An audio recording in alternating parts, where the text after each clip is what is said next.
Olá, pessoal! Aqui estamos mais uma vez com o nosso novamente podcast e é um prazer muito grande estar com você para a gente ter aqui um papo muito legal. E olha só, hoje a gente está recebendo alguém muito especial nesse lugar e a gente já veio aqui com um papo muito legal e eu tenho certeza que vai ser extremamente edificante e você vai ser muito abençoado com mais esse episódio do nosso podcast novamente. Lembrando que você tem a mente de Cristo e nós devemos viver a partir disso, ok? Então vamos lá chamar o nosso convidado aqui. Nós estamos com Cleiton Oli. É isso aí, que prazer, hein? Cara, muito bem-vindo, mano. O prazer é nosso receber você aqui. Né? Estamos com esse ministro, pastor, homem de Deus, aí que tem abençoado o Brasil aí de uma forma muito intensa, cara. E eu tô feliz demais de receber você aqui, cara. Feliz também, feliz, muito obrigado por ter vindo, mano. Amém. Já há alguns anos de relacionamento, né, Cleiton? Verdade, né? Graças a Deus, né? A gente caminha já há um tempo já, né? Sim, acho que a primeira vez que você fez a participação com a gente, acho que foi no nosso lançamento do Tu És Deus, lá em 2013. Uau, que já demais. Tem bastante tempo. E que legal ver que você que continua a mesma pessoa aí, o mesmo homem de Deus, o mesmo coração, essa simpatia de pessoa, né? Muito bom, cara. Valeu demais, Já tem tempo e que espero que a gente continue caminhando pela vida fora aí, muito tempo ainda, em nome de Jesus. Sim, a gente estava falando sobre aliança, né? E a gente vai entrar um pouco nisso aqui, mas vamos começar aqui, né? Eu queria que você compartilhasse para nós aqui. A gente estava falando sobre o nome, né? Sim. O Cleiton Oli. Às vezes as pessoas perguntam, Cleiton. É Clayton, Clailton. É Oli. É Oli, é Oli. Como é que é? Exato. Exatamente. Vamos lá, começa a compartilhar para dizer, em primeiro lugar, quem é Cleiton Oli? Cara, eu sou um cara, eu sou o primogênito de 3 irmãos. O meu pai é maestro, minha mãe tem a voz mais linda do mundo, é a minha mãe. A segunda pessoa depois da minha mãe é o Whitney Houston, mas a minha mãe em primeiro lugar. Uau! Né? Caramba. Então, assim, venho de uma família de músicos, meu pai é maestro, minha mãe cantora também. Pai é assim. maestro De coral. De coral. Sim. Rege vários corais, faz várias cantatas. Inclusive, é uma coisa muito linda dele, que meu pai e minha mãe têm um dom muito de conectar pessoas, sabe? Então, por exemplo, ele rege corais em igrejas tradicionais, em igrejas pentecostais, em fazendas. É muito lindo o ministério deles. Cara, que legal. E pega pessoas que não sabem nada de música e coloca para soltar a voz. É um dom muito lindo. A minha irmã é pianista e violonista. Uau. E meu irmão saxofonista. Eu sou o mais fraquinho de música lá em casa. Eu não sei tocar nada direito. E aí o mais louco, né? Como é que é a vida, né? Eu que sou menos talentoso, sou o único hoje que estou integral na música. Que vive na música da música, né? A vida é muito doida. Ô, Diego, vamos imaginar então aí o nível dos outros, né? Imagina essa galera. Se o Cleiton é o mais fraquinho deles, eu sou o menor dos meus irmãos. Eu sou o mais fraquinho. Mas muito lá em casa é um pedacinho do Brasil. Meu pai de Minas Gerais, minha mãe do Paraná. Legal. Minha sogra do Ceará, meu sogro da Paraíba, minha esposa da Bahia.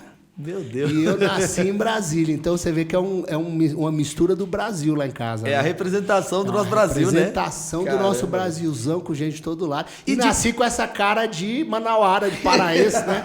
Então, quer dizer, tem esse pezinho lá no norte também. Não, e também a representação de Brasília, né? Porque de Brasília. É esse mix, né? Essa miscigenação, assim, muito, de todo mundo, muito legal. Mas vamos lá, então. Quem é? Quem é Cleiton Oli?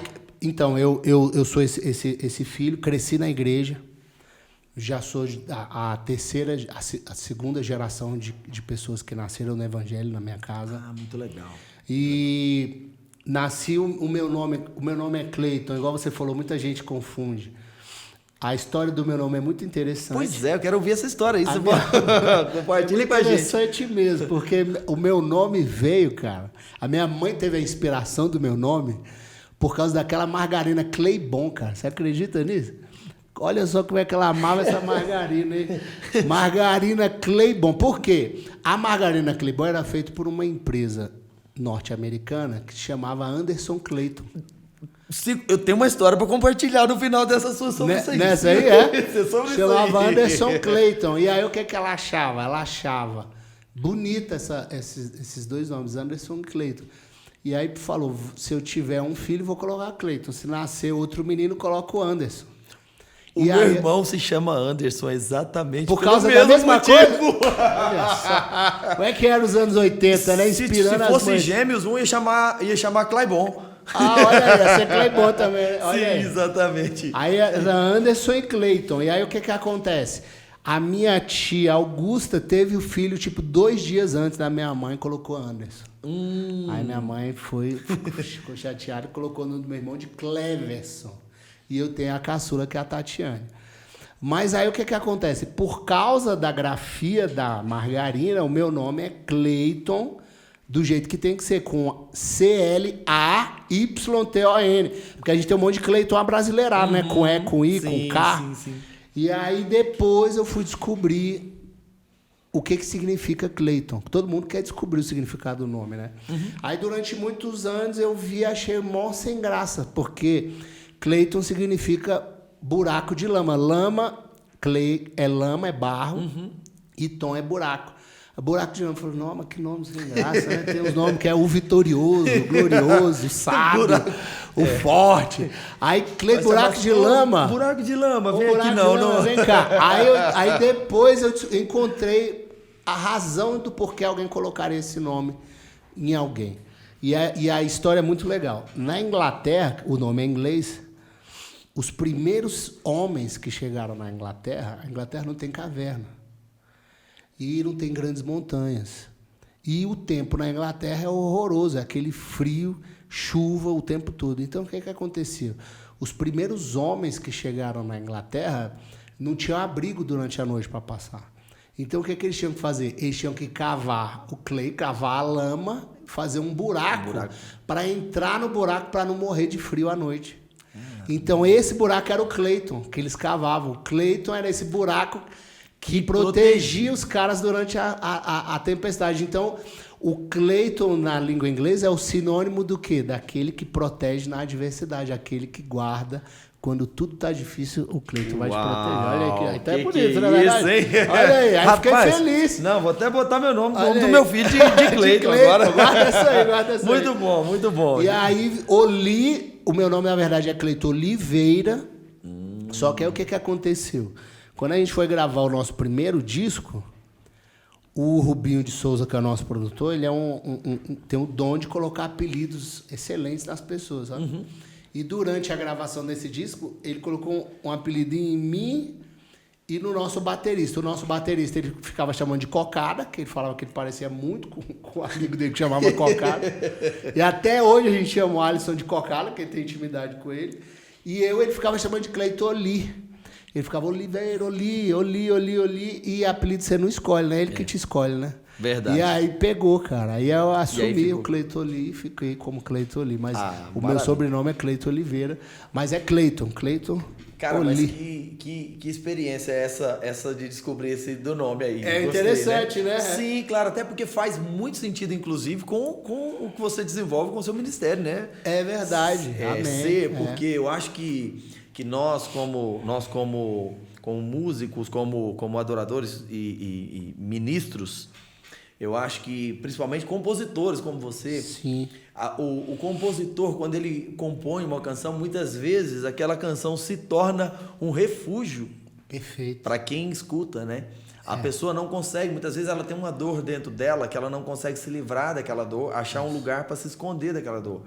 E muitas vezes, ao escutar uma canção dizendo alguma coisa, ela sente que aquilo é o que ela queria dizer e aquilo se torna um refúgio para ela. Então, acho que... A música é a canção é tipo aquele remédio sublingual, né? O mais rápido, né? Exatamente. Às vezes a pessoa não sabe nem como orar, né? Mas ela corre atrás de uma canção, como você falou, para expressar o que ela não sabe falar, né? Eu acho isso lindo, Cleiton. Eu acho isso lindo, assim, a gente se tornar as nossas palavras se tornar a oração das pessoas. Isso é muito profundo. Né? Isso eu acho que de tudo que a gente vive, talvez a coisa que mais me impressiona é isso, assim, quando aquilo que talvez você compõe na sua casa, num momento de intimidade com Deus ali, que é tão seu e de Deus, e de repente você compartilha e você vê que aquilo se torna a oração de pessoas, né, em toda parte do mundo. Cara, isso eu acho... o que mais eu acho que me alimenta isso. São os testemunhos e quando alguém senta com você e atribui um sentido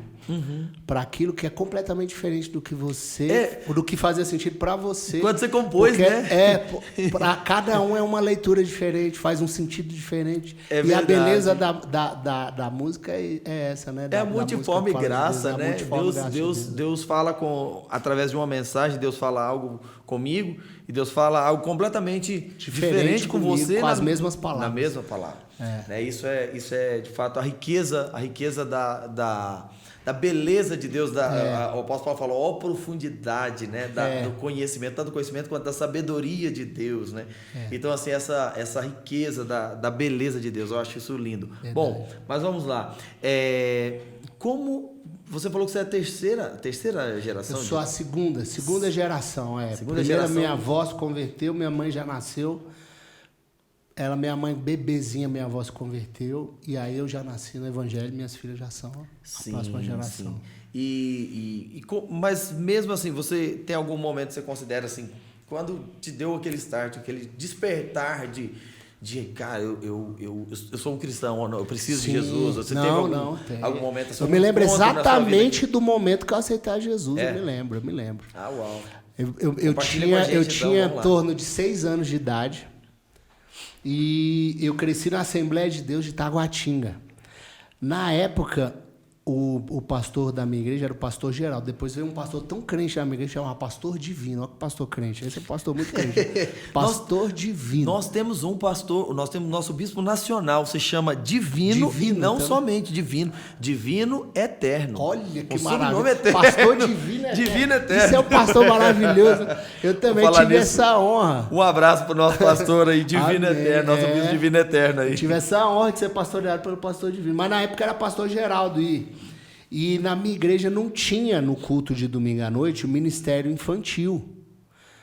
Então, as crianças ficavam ali no culto dos adultos, normal. E a gente sentava no primeiro banco. O primeiro banco da igreja eram os bancos onde as crianças ficavam sentadas. E eu estava ali, sentadinho ali. E eu me lembro que tinha um pregador pregando. Eu não me lembro do rosto dele. A única coisa que eu me lembro é que ele era muito buchudo. E ele tinha uma barrigona e aqui na frente do umbigo dele, o botão tava quase estourando, sabe? E eu, menino, fiquei atraído por aquele botão, que eu fiquei pensando assim, vai estourar esse botão, vai estourar. E fiquei aqui olhando para aqui, viajando naquele botão ali. Quando, de repente, no meio da pregação dele, ele fala assim, você sabe quem matou Jesus? Foi você! E ele apontou pra mim. Quer dizer, na minha mente infantil, eu entendi que ele apontou pra mim. Quando ele apontou pra mim, eu tomei um choque. Falei, que? Eu matei Jesus? Eu não mato nem barata, que dirá matar Jesus. Meu Deus, o que é isso? Aí comecei a prestar atenção no que ele tava falando. Peraí, que história é essa que eu matei Jesus? E eu me lembro de forma muito clara que ele estava descrevendo a crucificação. E ele falava assim, olha, os soldados pegavam o braço de Jesus e colavam na madeira, e eles batiam e cortavam a pele, rasgavam os nervos, quebravam o osso, saía sangue, doía. Mas isso não era nada perto do que você fez com ele. E eu de novo aqui, travado, meu Deus, mas eu não fiz nada. Meu Deus. Cara, e ele foi falando, ele foi pregando. E conforme ele foi pregando, aquilo foi fazendo sentido dentro de mim. E aí no final ele fala assim, mas Jesus hoje te dá a chance de ter uma nova vida, você pode se reconciliar com ele. Quem quer aceitar Jesus, levanta a mão. E eu, pequenininho, levantei a mão, né, criança? Quantos anos você tinha? Eu tinha 6. Quando eu levantei a mão, tinha um obreiro sentado do meu lado, Falou, abaixa a mão, menino. O cara baixou a mão. Quando ele abaixou a mão, eu tomei um susto. Que eu olhei e falei, gente, eu já matei Jesus. Tô querendo resolver com ele e eu não posso. Aí você pensou assim, eu tô condenado mesmo, não tem chance pra mim. Meu Deus. Aí de repente o pastor de novo, uma pessoa levantou a mão, duas pessoas levantaram a mão, e você, tá faltando você, levanta a mão. Eu levantei de novo, abaixa a mão, menino. Cara, eu aqui agoniado. Meu pai cantava no coral, como eu te falei, mas nessa época ele nem regia, mas já era corista. E meu pai cantando no coral, ele viu aquele negócio de eu levantar a mão e o Obreiro baixando. Eu levantava a mão e o Obreiro baixava a minha mão. Aí de repente meu pai levantou, cara. Meu pai levantou e falou, Obreiro, solta a mão dele. Solta. Se ele quiser levantar a mão, deixa ele levantar. Uau. Meu pai falou assim. Quando meu pai falou assim, eu já fiz assim, ó. Assim, ó, levantou, vai mexer, aqui. Tem pai aqui, rapaz. As duas. Levantei a mão e fui na frente chorando, cara. Muito. Porque naquele dia eu entendi que os meus pecados estavam em Jesus e que, de fato, o que o pastor falou estava perfeito. Era culpa minha. Ele pagou as minhas culpas ali, né, na cruz. Ajoelhei, aceitei a Jesus e nunca mais deixei, cara, para honra e glória do Senhor. E assim, inclusive hoje eu até falo isso às vezes. Muitas vezes, quando eu estou pregando e eu faço apelo, crianças levantam a mão. E às vezes o pai abaixa a mão porque acha que ele não está entendendo o que está acontecendo, acha que ele está levantando a mão porque outras pessoas estão levantando a mão. E muitas vezes não, eu sou fruto disso, de uma pregação adulta que estava sendo pregada para adultos, mas que tocou meu coração de forma avassaladora, sabe? Sim, e eu fui ali na frente e me entreguei, cara, para Jesus. E a minha mãe, ela tem um chamado muito lindo para o Ministério Infantil. A minha mãe até hoje tem um chamado muito precioso. E a minha mãe, ela contava uma história pra gente, o seguinte, de uma vez que alguém chegou em casa e o marido perguntou assim, como é que foi o culto? Aí a esposa falou, não, foi maravilhoso. Aí alguém aceitou Jesus? Aceitou. 2 vidas e meia aceitaram Jesus. Aí 2 vidas e meia, né? O que a gente pensa? 2 vidas, 2 adultos e uma criança, né? Aí ele falou, 2 adultos e uma criança. Não, ao contrário, 2 crianças e um adulto, porque elas vão entregar a vida inteira para Jesus. Ele só vai entregar meia vida, né? A outra metade ele viveu para ele mesmo, né? Muito boa. Isso é profundo, né? Então, assim, eu tive essa alegria de encontrar Jesus na primeira infância ainda. Que lindo. E de crescer na presença de Jesus, sabe? E sou muito feliz, tive uma infância maravilhosa na presença dele. E tenho a alegria de ver minhas filhas também vivendo a mesma experiência. Glória a Deus, cara. Olha só, você compartilhou sobre essa situação de muitas vezes pessoas não entendem uma decisão ou a necessidade, ou até mesmo a gente acaba que desprezando de uma certa forma uma decisão que uma criança... Sim. A gente pensa que uma criança de 6 anos não tem a capacidade para discernir. Mas eu também... As minhas primeiras experiências com Deus foi em torno de 6 anos de idade. E eu me lembro de uma que faz muito sentido com o que aconteceu com você. Foi um culto. Estava tendo um culto pela manhã, tipo manhã missionária tinha na Assembleia de Deus, né? Nos congressos. Sim, muito maravilhosa. E aí estava tendo a manhã missionária dessa. E desde o começo da palavra, me chamou muita atenção, porque esse pastor falava sobre missões. Ele começou a compartilhar a história dos indígenas e da África, e aquilo começou a me chamar muita atenção. E eu comecei a sentir alguma coisa queimar dentro de mim, com 6 anos de idade. Olha. Eu não sabia o que era. E no final ele faz um apelo, ele fala, se você sentiu algo dentro de você, se você sente um chamado missionário, sai do seu lugar e vem aqui à frente. E eu saí naquele momento do meu lugar e fui na frente. E eu não sabia o que estava acontecendo, mas um fogo estava queimando dentro do meu coração. E eu comecei a chorar, e eu me lembro que fui chorando. E o povo foi levantando, saindo, e eu continuei ali na frente chorando. Olha. E meu pai ficou olhando aquilo, falei, esse menino não vai parar de chorar, não. E meu pai foi lá, me pegou, levou lá no banheiro, jogou água na minha cara. O que está acontecendo? Tá tudo bem com você? Mas porque muitas vezes, né, se meus pais já eram cristãos, já entendiam o que estava acontecendo, mas muitas vezes a gente despreza aquilo que Deus faz no coração das crianças e pensa que eles não estão aptos ou que não são capazes já de discernir. Mas a gente é prova disso, porque desse tempo para cá, eu entendi o chamado de Deus e vejo que isso aconteceu na sua vida. Agora, olha, Diego, que coisa interessante. Eu já vi pessoas serem chamadas, por exemplo, uma sarça ardeu e aí chamou a atenção de Moisés. Verdade. Moisés foi para perto de Deus. Isso. Uma luz brilha na frente de Paulo. Paulo cai. Agora, um botão de uma calça eu nunca vi. De camisa, né? Essa foi a camisa de botão igual a minha, mas tava assim, ó. Tava quase o botão. Tava assim, irmão. O botão da camisa eu nunca tinha visto. Mas é interessante, né? Como o Espírito Santo faz as coisas e como ele nos chama a atenção, né? Verdade. De alguma forma. Eu penso sobre... Às vezes eu pensando sobre Moisés e a sarça ardendo, outro dia me veio um insight, assim. Eu lendo ali a história e pensando assim, falei, será quanto tempo tinha que aquela sarça estava queimando? Uau. Porque às vezes a gente pensa que a sarça começou a queimar na hora. Mas Moisés ficou por 40 anos naquele mesmo lugar. Será que do primeiro dia que Moisés chegou ali, aquele fogo já não estava queimando, aquela sarça já não estava queimando e ele talvez não tinha prestado atenção? Porque é legal porque o texto fala assim, ó, e quando Moisés virou-se, então Moisés virou-se, olhou e disse, vou me aproximar e ver que mistério é esse. Então Deus lhe disse, Moisés, tira a sandália dos seus pés. Porque muitas vezes tem sarça que está ardendo na vida da gente há tanto tempo, tem botão da camisa que está quase estourando há tanto tempo e a gente não presta atenção. Verdade, não é verdade? Então, pensando sobre isso, assim, quanto tempo será que isso estava acontecendo já e Moisés não tinha visto? Mas a verdade é que o Espírito Santo ele sempre consegue uma forma de nos atrair, né? Perfeito. Isso é maravilhoso, né?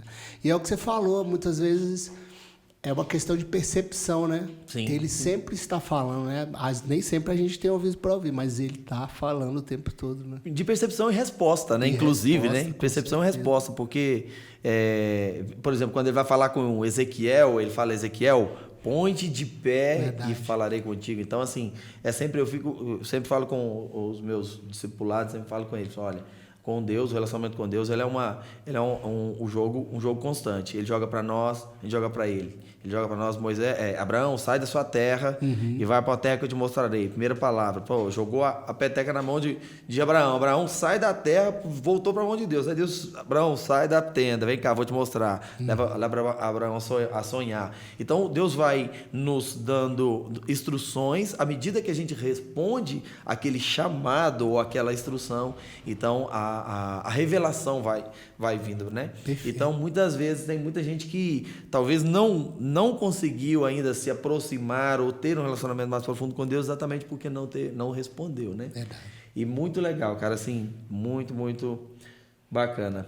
Agora, depois desse seu encontro com Jesus, eu imagino que você viveu ainda um bom tempo na igreja, talvez antes de iniciar um chamado ministerial, uma carreira na área da música, como acho que o Brasil todo hoje conhece Disco Praise, né? E Disco Praise é uma bênção no Brasil e já compartilhou canções que são hinos na boca de muita gente, de muitas igrejas, né? E, inclusive, acho que eu nunca compartilhei isso com você, mas nós estávamos tocando em um evento fora do Brasil, nos Estados Unidos, e alguém cantou a canção Se Eu Me Humilhar em espanhol. Que benção. Eu não lembro se eu acho que eu gravei para mandar para você, não sei se eu cheguei a te mandar, mas eu fiquei muito emocionado. Que assim, lindo. Cara, que legal. Não sei nem se o Cleito tem noção disso, mas assim... mas eu imagino que teve tempo, né? Ela foi gravada, graças a Deus, ela foi gravada em espanhol na Argentina, na Bolívia. Eu já recebi vídeos de venezuelanos, mexicanos, nos Estados Unidos. Já foi traduzida para o francês eles cantando na Europa e na África em francês. É linda ela em francês. Que legal. Eu recebi uma vez ela em japonês, você acredita? Orochokoro. Não ficou muito bonito, não. As palavras são bem diferentes, mas chegou lá do outro lado do mundo. É Deus, né, que faz essas coisas. Sim, sim. Mas eu imagino que isso teve um tempo, né? Assim, primeiro, antes de você iniciar no ministério, eu queria entender como é que foi assim, esse período depois da conversão, até o momento que você foi chamado para o ministério e como é que aconteceu esse chamado ministerial, essa sua adesão, esse entendimento chamado para música, né? Para adoração. Rapaz, essa é uma história interessante. Porque eu nunca tive o sonho de viver nada do que eu vivo hoje. É muito louco isso. Eu nunca sonhei em gravar CD, nunca sonhei em fazer parte de uma banda, nada disso. Inclusive tem uma frase que você falou que eu quero que você repita. Começa repetindo ela aqui. Não, eu vou falar essa frase daqui a pouquinho. Sim. Que a minha história com a música é muito interessante por causa do seguinte.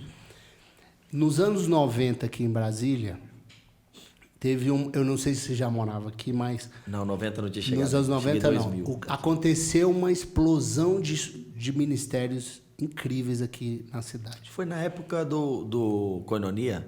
Não, foi um pouquinho depois. O Koinonia, foi assim, ó. O Koinonia, ali na virada dos anos 80/90, o Koinonia explode no Brasil todo, vindo de Goiânia. Que o Koinonia ficou até quase até 2000, mais ou menos. Exatamente. Uma década no auge, né? Influência total no Brasil. Mas aqui em Brasília começou a surgir, foi quando nasceu Raízes, o estilo de vida, Virtude, pessoal do Metal Nobre, Companhia de Jesus, muita banda, Conexão Vida. Sim. E era um momento onde o Benedito Domingos, ele era vice-governador de Brasília, ele foi vice-governador. Então, o Serginho Domingos, até mandou um grande abraço para ele, o meu amigo, ele abriu muitas portas para a música gospel junto aos eventos oficiais do governo. Então foi quando começou a ter banda gospel no aniversário de Brasília, começou a ter grandes eventos e tal. Acho que esse movimento ele estava acontecendo no Brasil, como assim, Sim, pouco São Paulo, né? Por exemplo, com por exemplo, certeza. SOS da Vida, Isso. Não é? Surgiu o Resgate. Muita coisa linda, isso. Eu estava vivendo aqui em Brasília e vendo de perto, era um menino, vendo isso tudo acontecendo. Era um momento muito legal, que era tudo muito diverso, ritmos muito diferentes, tudo era muito diferente uma coisa da outra. E eu era um menino ali que ficava admirado com aquilo que estava acontecendo. Então eu ia em todos os eventos. Eu era o cara que chegava cedo, cola na grade, né? Tem a galera que cola na grade, né? Coloca 100% Jesus, né? Sim. Aquela faixinha, fica aqui vibrando. E no meio dessas bandas, tinha uma banda que era a Disco Praise. Eu não era vocalista da Disco Praise. Já tinha Disco Praise nesse tempo? Eu era fã da banda. Só que a banda não chamava Disco Praise na época, chamava Asis. Depois eu posso contar a história por que tinha isso. Sim, não, vamos. Mas aí a banda já existia. E aí o que acontece? Era uma dessas bandas que estava nesse movimento todo. E dois integrantes da banda, em 1998, que a gente está falando, 97 para 98. Sim. Só Sim, quase no ano 2000 já. Gente, desculpa que eu peguei um gripão com esse tempo, minha voz está fechada até agora. Tá tranquilo, se quiser a gente... E aí, o que acontece? Tava rolando esse movimento com essas bandas, e a banda Asis tinha dois integrantes da banda que eram muito amigos meus. Que era o Jota Albuquerque, que é o contrabaixista da banda hoje, e o Cláudio, que era o tecladista da banda. Nós somos amigos de infância. Então, assim, nossos pais já eram amigos antes da gente nascer, cara. Caramba. Então, assim, a gente fala que ele tá condenado a ser amigo do outro. Ligação. Dá pra escapar. Ligação profunda. Que o pai vai fazer churrasco na casa do outro sempre, então você vai acabar vendo aquele carinha lá, então a gente cresceu junto na igreja. E eu já era amigo deles. E eles faziam parte da banda e eu era fã. E aí o que acontece? Eu ia assistir os shows, começava a cantar um pouquinho no louvor da igreja, mas naquele culto pequeno, e aí minha vida muda como? O vocalista da banda, um dia me ligou, ele tava muito rouco. Falou, Cleitinho, o que foi, cara? Cara, eu tô muito rouco, eu queria te pedir um favor. Canta comigo no show de hoje. Eu falei, que? Cara, eu falo que é a mesma coisa que você receber uma ligação do Homem de Ferro te chamando pra ir numa missão com os Vingadores, imagina. Você fica muito feliz, né? Claro. Falei, gente, meus heróis sabem que eu existo, mas segunda coisa, você ia pensar, será que eu consigo ir numa missão com o Thor, com o Hulk, com esses caras? Será que eu consigo? Na hora eu falei, não consigo cantar com vocês e tal. Ele falou, não, eu tô muito rouco. Faz um back vocal ficar atrás, que eu sei que você conhece as músicas todas. Você vai sustentando ali, me dando uma força. Aí eu fui. Foi um dos dias mais felizes da minha vida inteira, até hoje. Foi a primeira vez que eu vi o público de cima para baixo. Porque eu sempre tava aqui embaixo vendo a galera lá em cima. A primeira vez que eu vi o invertido, né? No palco, vendo a galera embaixo. Na vida. E foi muito emocionante, porque eles estavam tocando e eu aqui atrás, cantando e dando uma força, sorriso até aqui. Parecia que eu estava num sonho. Ô Cleiton, e existe uma emoção. Essa é acho que é a parte boa daquilo que a gente faz. Existe uma emoção assim muito forte quando você sente que você está conduzindo um público para um lugar em Deus através da adoração. Sim. Que o público conecta com você, sabe? Eu vivo para esse momento. Palavras não descrevem esse momento. Eu vivo para esse momento, Cleiton, assim, é uma conexão e um prazer, uma sensação de dever cumprido, de realização. Eu acho que isso é, talvez, de tudo que a gente faz, assim, talvez as pessoas pensam que a nossa vida é muito, muito glamurosa por viajar muito, né? A gente vai entrar um pouquinho nisso, mas a gente estava falando sobre isso. Mas eu acho que esse momento talvez seja um dos melhores momentos no Ministério. É sensacional. Né? Eu tava ali sonhando, acordado. E primeira vez ainda, né? Primeira vez e eles ali. Onde que era? Você lembra onde era esse? Cara, foi em Taguatinga. Foi um evento em Taguatinga que aconteceu. E tinham várias bandas participando. E foi essa primeira vez que eu subi. Foi ali no centro de Taguatinga, ali, onde do lado hoje tem um Móveis Germa ali atrás, ali naquele quadrado. Foi ali acontecia vários eventos. Muita ali, né? coisa legal aconteceu ali. E aí o que acontece? Foi maravilhoso. Passou tipo assim uns 2 meses, 3 meses. Aí aquele vocal me ligou de novo. Eu falei, Cleitinho, hoje eu tô muito rouco, mas eu tô tão rouco que eu queria te pedir, canta no meu lugar. Aí eu falei, não, aí já é demais. Eu não consigo. Aí ele falou, não, canta. Eu falei, não, vai ser feio demais. Ele, não, mas mais feio é cancelar do que você desafinar. Se desafinar ainda é menos feio do que cancelar. Eu falei, não, mas eu não vou. Não, mas não vai ter ninguém em um lugar pequenininho. Cara, eu fui. O tanto que o primeiro dia foi bom, a segunda vez foi horrorosa, porque eu não sabia conduzir, eu desafinei, esqueci a letra e fiquei perdido. Foi uma confusão, foi horrível. Deu branco. Foi horrível. A banda quase tocando de costas, né? Mas por causa dessa segunda vez, eu meio que virei um hold da banda. Eu virei um auxiliar, um cara que carregava os instrumentos, que tirava foto deles quando terminava os eventos, que fazia a carga depois que o culto terminava ali. E eu fui virando meio que um auxiliar e feliz da vida, sem promessa nenhuma de entrar na banda, não tinha isso. Não fez pela expectativa não tinha nem chance de entrar na banda, porque os caras estavam muito lá na frente. Eu, menino ainda, assim, não em termos de idade, mas em termos de experiência musical, zero. Acho que o que você está falando é interessante a gente pegar um ponto aqui.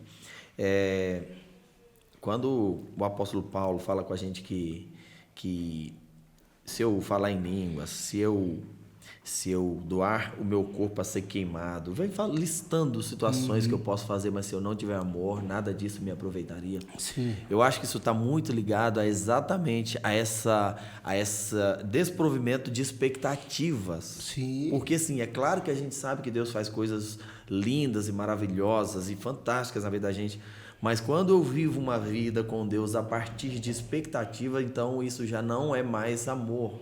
Né? E eu acho que você compartilhar sobre esse momento em que você serviu serviu uma unção sem esperar que aquela unção viesse te beneficiar. Eu não tinha expectativa porque eu tinha um mínimo de noção de que eu não seria capaz de estar na posição com eles ali. Mas eu estava feliz demais porque eu estava vivendo uma situação que eu nunca tinha imaginado que fosse possível, que era aquela situação de poder carregar os instrumentos deles e ver as outras bandas de perto, e ver os caras fazendo. Aquilo já era muito mais do que eu imaginava. Caramba, é muito louco. Sim. Isso, e assim, feliz demais de estar ali.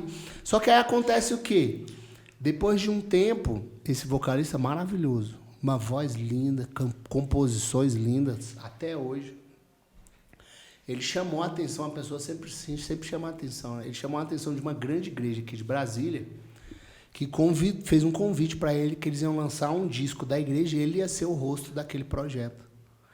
Ele, como uma pessoa muito coerente, que ele sempre foi, cheio de ética, ele falou, gente, não dá para eu ficar metade na banda, metade com o ministério, então eu vou seguir nesse projeto. Inclusive, fazia todo sentido naquele momento. Isso, e ele tem um ministério lindo até hoje.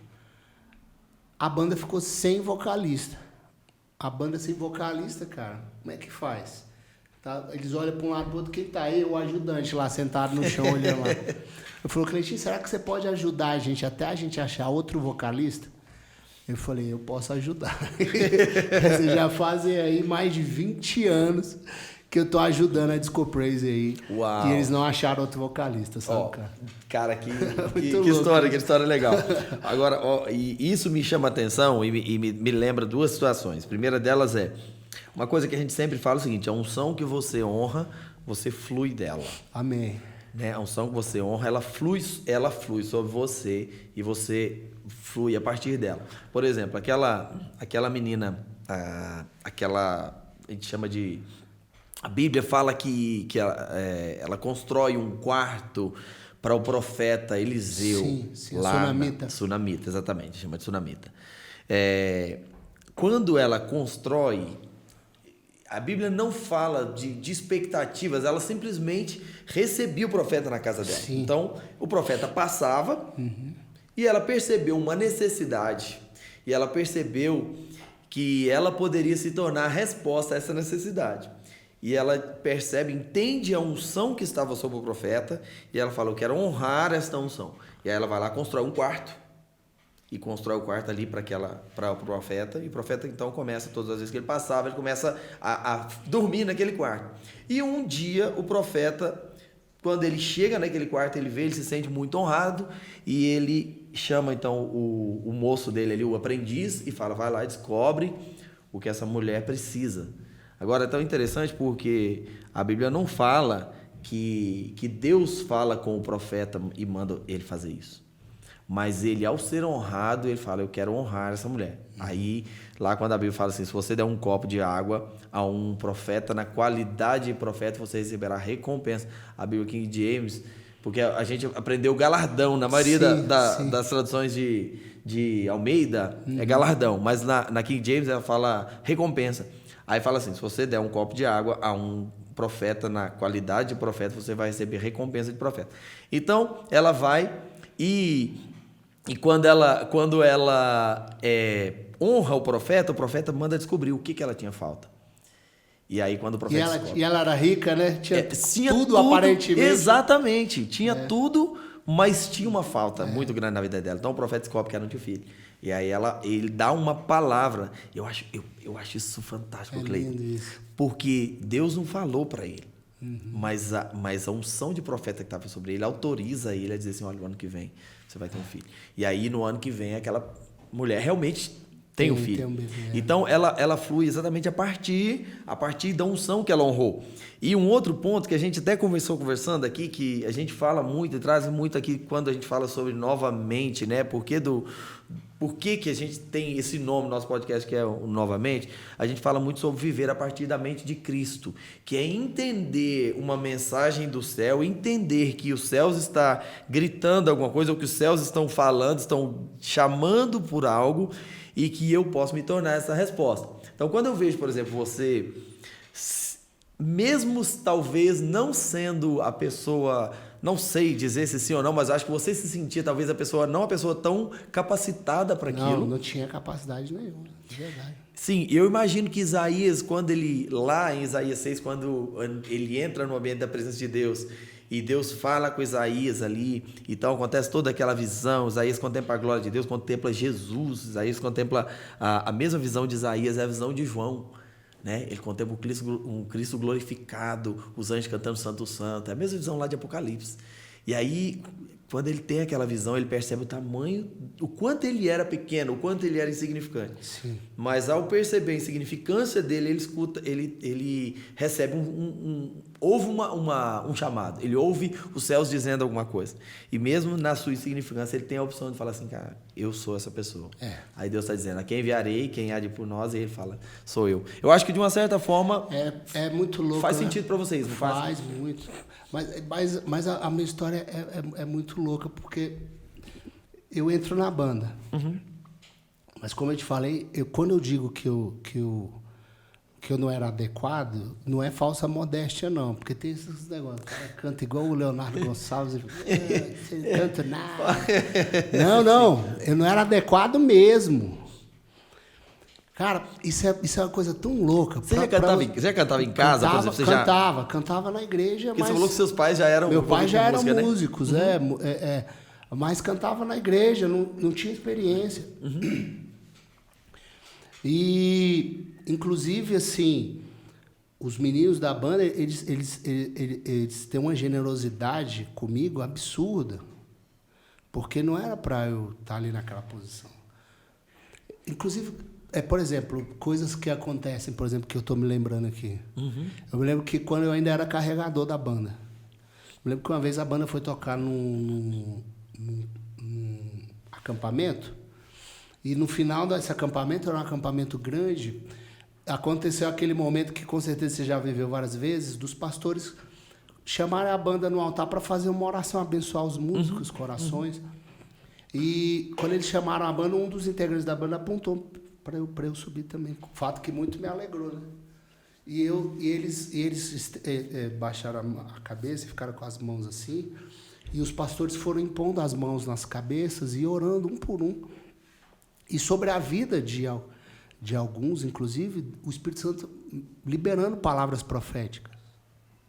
Eu estava do lado do vocalista. E o pastor colocou a mão na cabeça dele. Ele fez uma das orações mais lindas que eu já ouvi na minha vida. Aqui de ouvir não tem jeito, né? Você pega tudo. Sim. E aí o pastor começou a falar assim, olha, Deus vai derramar canções no seu coração que vão ser cantadas pelo Brasil, vão ser cantadas por outras nações. Você vai cruzar as fronteiras todas do Brasil, você vai ser levado a outras nações da terra, eu vou te levantar. E eu aqui assim... Aí é aquele negócio, tem jeito, o coração do ser humano é assim, né? Você fala assim, na frente desse banquete, né? Tomara que eu tenha sentado pelo menos na frente do potinho de doce de leite, né? Pra pegar nem que seja aquele docinho, né? O que será que Deus tem pra mim, né? É verdade. Ele orou, cara, na cabeça dele, colocou a mão na minha cabeça e falou assim, para de pecar em nome de Jesus, e saiu. Eu falei, meu Deus! Pra todo mundo. Eis que Deus te dará todos os reinos. Isso, não sei o quê. Para de pecar em nome de Jesus, saiu. Eu falei, meu Deus do céu. Aí o mais louco é que tudo o que ele falou naquela oração se manifestou na minha vida. Eu vivi cada palavra que aquele homem falou. Cara, Agora você fala assim, será que o anjo errou de endereço? Na verdade, era na minha cabeça. Não, eu tenho certeza que não era. Mas eu também tenho certeza que a bênção estava liberada sobre aquele coletivo, entendeu? Sim. Não era só para ele ou para um ou para outro. Estava naquele coletivo. E quem entrasse naquele barco ia viver aquela promessa, por mais inadequado que fosse como Ô Cleiton, cara, eu vou te falar assim, outro dia a gente estava conversando sobre isso, escutando alguém falar assim, às vezes a gente tem a sensação de que aquilo que a gente vive não era para nós, era para outra pessoa. Isso. Eu tenho um pouco disso. E algo que me chama a atenção disso é porque, por exemplo, quando a gente olha a história de Davi Davi era o inadequado. Sim, né? total. Davi era o inadequado. Davi era o inadequado na consagração como rei. Né? Vai. Chega Samuel, né? Chega Samuel para olhar os guerreiros dos filhos de Jessé, né? O Jessé também separa aqueles que ele considera adequado. Então, não, Davi era o improvável, né? E aí Deus faz uma escolha diferente. E Deus chama Davi. Quando Davi vai lá e vence Golias, novamente ele era o inadequado. Total, né? Verdade. Ele era inadequado. Tinha dezenas, centenas de outras pessoas na fila na frente dele. Muitos guerreiros capazes ali, né? Sim, mas você sabe o que me chama a atenção? E eu vejo, o Cleiton, e até vou compartilhar uma história que eu vi o Luiz Hermínio compartilhando isso para trás, que eu achei muito legal. Mas eu vejo que quando a gente se torna, por exemplo, Isaías, voltando lá no Isaías, quando Isaías vê a glória de Deus, é interessante porque aquilo que estava acontecendo não tinha a ver com Isaías. Isaías não era parte daquele culto. Sim. O culto estava acontecendo no céu, Isaías estava vendo, olhando. Mas, de repente, Isaías dá um grito lá no meio. Ai de mim e tal. Aí alguém percebe, Deus, tem um penetra ali. Tem alguém ali. Aí Deus vai lá, toca no Isaías. E quando Isaías escuta os céus falando, os céus perguntam assim, e a pergunta não era para Isaías, a pergunta assim, olha, Deus compartilha o pensamento dele, nós precisamos de um cara, nós precisamos de alguém que se torne a nossa voz. Aí Isaías falou, Deus, eu sei que eu não sou o mais adequado, mas eu estou aqui. Ele assumiu a responsabilidade diante de Deus de se tornar uma resposta. Sim. Então, por exemplo, quando eu vejo você falar sobre isso, assim, cara, isso eu acho... É muito louco, né? Mas o episódio que definiu minha vida foi um pouquinho depois desse. O episódio que definiu minha vida foi quando a gente foi gravar nosso primeiro disco. O nosso primeiro disco foi o seguinte, a gente estava ali, todo mundo servindo a Deus, os nossos pais tinham muito prazer nisso, de ver a gente adolescente na casa de Deus e gastando energia fazendo música pro Senhor e aquela alegria. Então a gente sempre teve essa... Só uma pergunta, você estava com quantos anos? Nessa fase? Quando você entrou na disco? Eu estava com 18 para 19 anos. Tá, e aí uma outra pergunta, perde o que você está falando, não, mas e nessa época vocês já mudaram o nome da banda para Disco Praise ou ainda continuou com o nome? Não, chamava Ases. Ases, A banda chamava então Ases. Você entrou, foi na banda Ases. Eu entrei na banda Ases, exatamente. Ok, pode ir. Ases porque a banda era o seguinte, a banda começou assim, até hoje acontece o evangelismo na rodoviária do Plano Piloto aqui em Brasília. Na época era todo sábado, agora é toda quarta. Evangelismo raiz. Pregador todo suado com a Bíblia na mão, instrumento no chão, bêbado bailarino, do jeito que tem que ser, daquele jeito. Bêbado bailarino. Sempre tem, né? Bêbado bailarino é bom. Sempre tem um bêbado bailarino para animar o evangelismo, né? Daquele jeito que tem que ser. E aí o que acontece? Naquela passação de gente ali da rodoviária, passa de tudo. Passa quem acredita, passa quem não acredita e passa crente também, né? E um dia um irmão viu e falou assim, vocês não querem tocar na minha igreja no domingo? Gostou da banda e tal. E aí pastor? Não, vai, toca. E a banda foi tocar. Quando chegou lá, o pastor falou, como é que é o nome da banda? Eu falei, não tem nome. Então, igreja, com vocês, a banda da rodoviária. Foi assim que ele apresentou, foi assim que ele viu, né, da rodoviária. O pessoal falou, que nome horroroso, né? Da rodoviária. Quer dizer, na segunda apresentação... Eles já pensaram, tem que ter um Precisa nome do nome, essa sim, banda. Sim. Aí não tem explicação, mas tinha o baterista da banda, tava com um dicionário no colo de árabe, português, árabe. Não tem explicação, mas estava no colo dele. Ele abriu na letra A e viu essa palavra Ases. E ele falou, olha essa palavra aqui, significa alto preço em árabe. Então, Jesus paga um alto preço por nós, vamos ser a banda Ases. Aí vamos ser a banda Ases. Mas esse nome era horrível, que ninguém entendia. Então, quando chegava no lugar, falou, agora que vocês são a banda Asas. Ou a banda Oasis. Os Assis. Então, assim, cada um chamava de uma coisa. Aí, uma vez, a banda foi tocar num evento e um bispo falou, agora com vocês a banda A33 e 3. Ele falou, gente, esse nome é péssimo, né? Vou mudar de nome. E aí foi quando... Teve essa votação, banda, tudo é democracia, né? Sim. Para ver qual seria o nome. Na época, tudo que fazia sucesso na música gospel, tinha Praise, tinha sabe? Praise, Renascer né? Praise, Sim. Praise Machine, Sim, Voice sim. Praise, Esparadrapo Praise, tudo que tinha Praise era legal. Aí colocou Disco Praise, que é disco de louvor. E aí virou nome da banda. Mas quando eu entrei ainda era Asis. Ah, sim, sim. E aí o que aconteceu? Aconteceu o seguinte, que... Você estava contando o episódio. Isso. Quando a gente foi gravar o nosso primeiro CD, tem que sempre fazer menção a esse casal maravilhoso, a Elissa e o Gessé, que é a irmã e o cunhado do nosso contrabaixista Juninho. Os conheço. Isso, Pessoas maravilhosos, de Deus, Gessé, maravilhosos, fantástico, né? E o Gessé e a Elissa, vendo a gente com aquela alegria, eles sentiram um toque no Espírito Santo de falar, nós vamos semear o disco de vocês, o primeiro disco.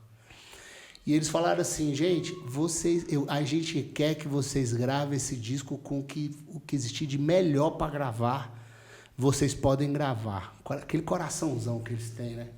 E aí a gente, aquela alegria toda, a gente começou a entrar em contato com produtores, ver estúdio e tal, e aí a gente encontra o Rubinho de Souza e começa a produção do disco com o que tinha de melhor. E aí foi a primeira vez que eu viajei de avião na vida, foi a primeira vez que eu fui a Belo Horizonte. Que ano isso? Isso foi no ano 2001, por aí, 2001. Sim, 2001.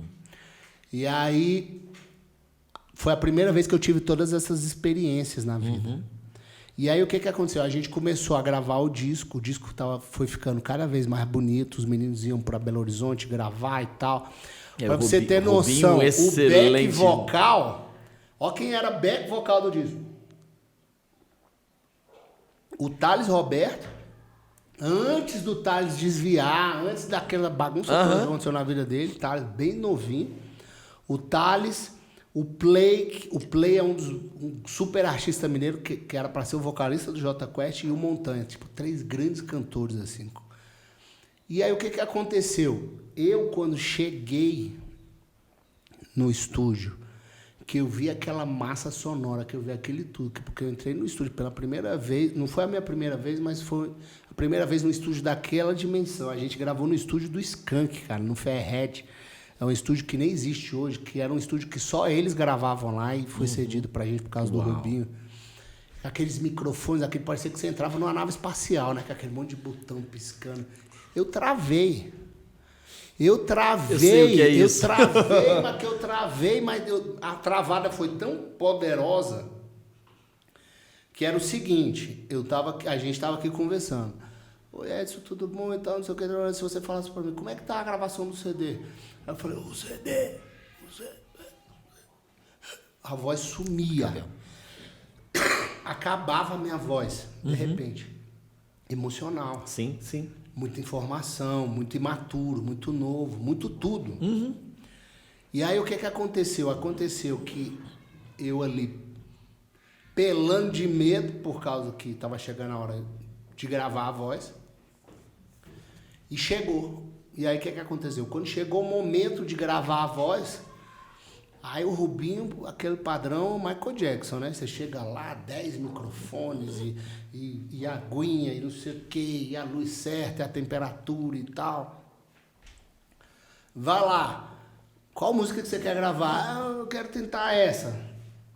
Vamos lá. Gravando. Vá. Não saía a voz. Não saía a voz. Tá um pouco rouco, né? Você fez aquecimento? Não, eu fiz e tal. Vamos de novo. Nada. Um dia tentamos gravar, nada. Segundo dia, nada. Terceiro dia, nada. Nada. Não conseguia cantar uma frase corretamente. Aí o Rubinho liga pra banda aqui em Brasília. Fala assim, gente, a gente tá com um problema. O que foi? O cantor não canta. E isso é um grande problema, porque, olha, pode ter a banda mais linda do mundo, cara. Se não chegar a voz, não vale nada. Vai jogar o trabalho todo no lixo. É verdade. Caramba, e aí? E agora? O que a gente faz? Não, eu acho que ele tá muito sozinho aqui em Belo Horizonte. Já estava em Belo Horizonte, sei lá, 2 semanas sozinho. Será que podia vir algum de vocês para cá, para ver se ele se sente mais acolhido, né? E tá, mais à vontade, mais né? à vontade, se ele se solta. O Juninho pegou o avião desceu lá em Belo Horizonte, largou tudo o trabalho, foi lá ficar comigo. Foi lá ficar comigo, me deu um alívio e tal, mas, cara, chegava a hora de gravar, nada. A gente tentou uns 5 dias tentar gravar o disco. Não tinha caminho. Aí o Rubinho conversou com o Juninho e chega para conversar comigo. Aí chegou no estúdio e falou assim para mim.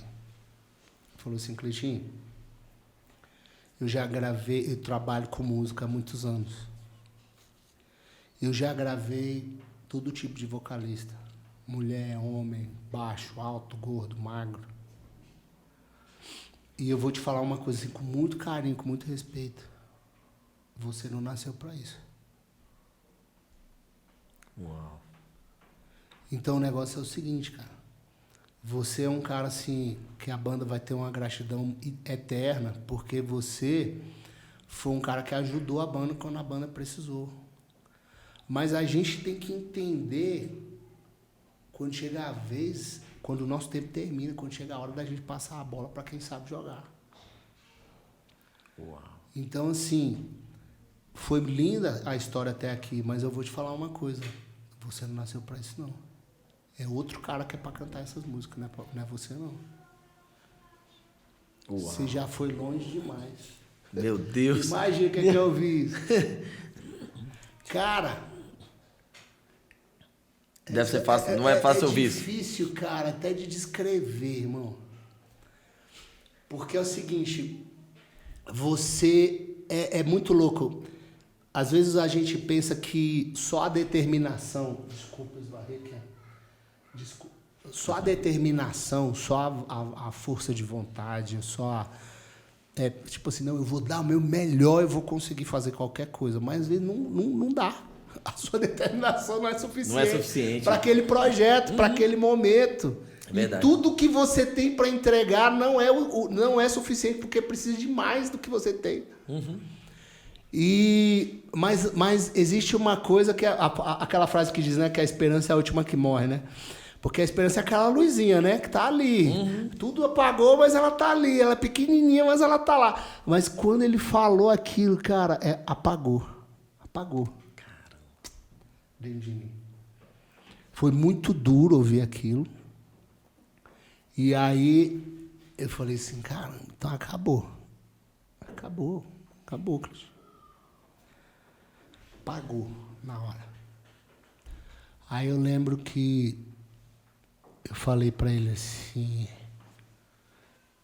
quem é que vai ser esse vocalista? Não sei, a gente não sabe. Sei lá, faz um concurso, procura. Tem um monte de gente que canta bem pra caramba no mundo aí. Aí eu falei assim, não, então tá bom. Já que eu aceitei.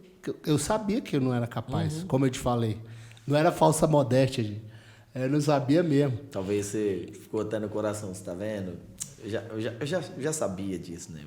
Não, pior que não. Eu não tinha esse saber. Eu pensava que ia acontecer alguma coisa que eu ia conseguir. Mas naquela hora apagou. E aí eu falei pra ele assim, então tá bom, já que eu não vou mais fazer parte, eu também não vou mais mexer com esse negócio de música. Então, assim, eu queria te pedir só uma última coisa.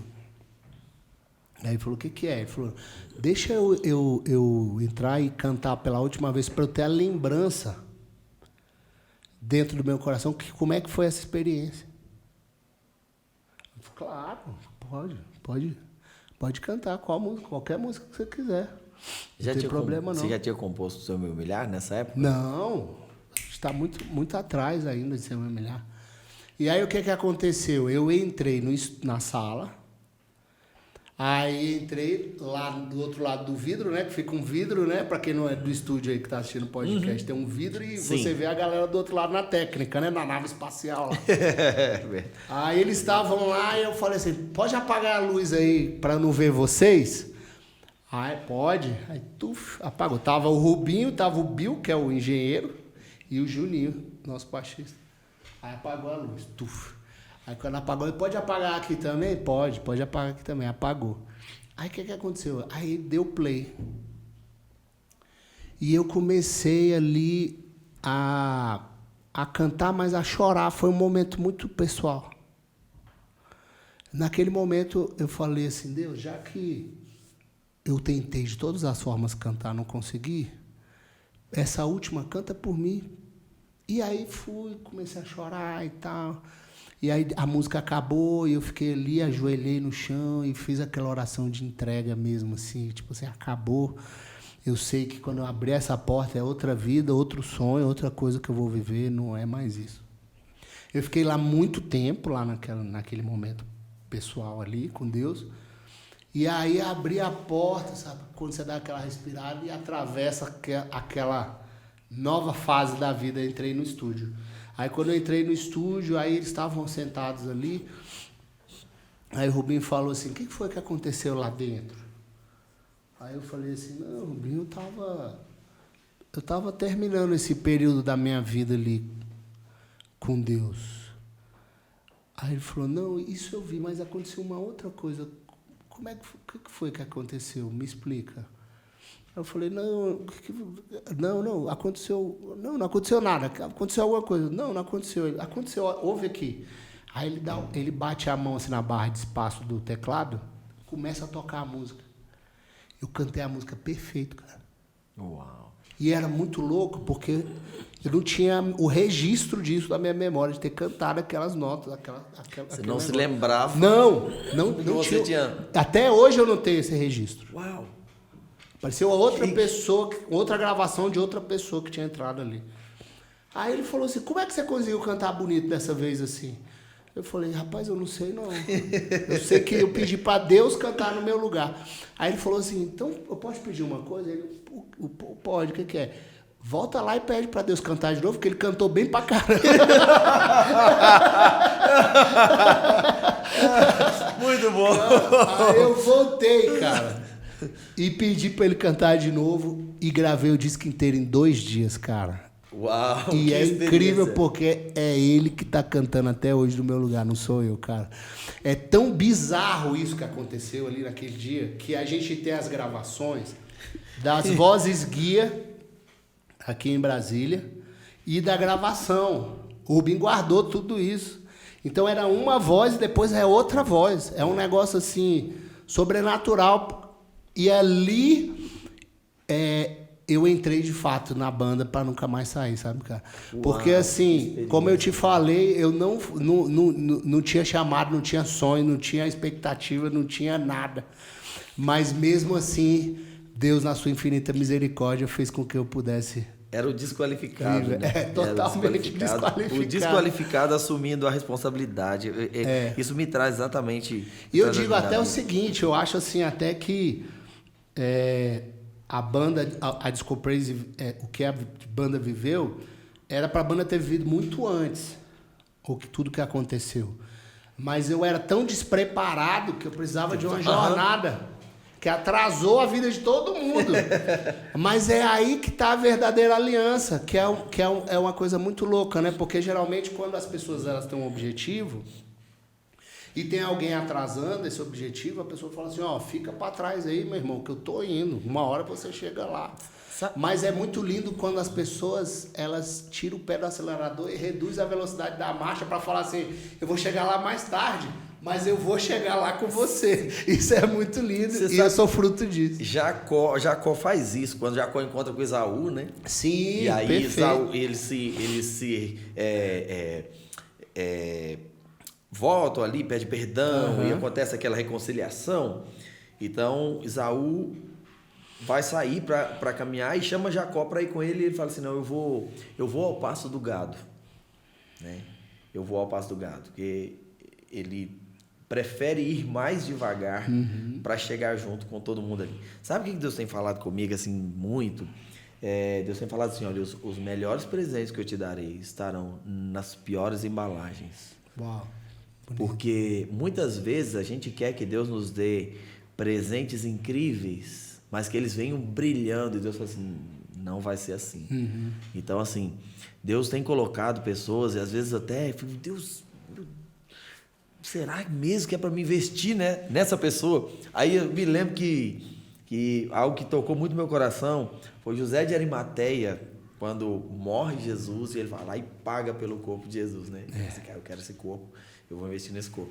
Então, assim, paga por um corpo morto. E Deus tem falado muito comigo sobre isso, assim, eu trarei presentes Amém. na sua vida, mas todos estarão nas piores embalagens. Porque o nosso papel é exatamente esse, é desembalar, é tirar o ouro que está ali dentro, embalado por algo, talvez ferido, ou pegar a pedra bruta e transformar ela na joia, né? Então isso é muito legal. Eu estava te falando uma história que o Luiz conta, que eu acho muito legal, o Luiz Hermínio.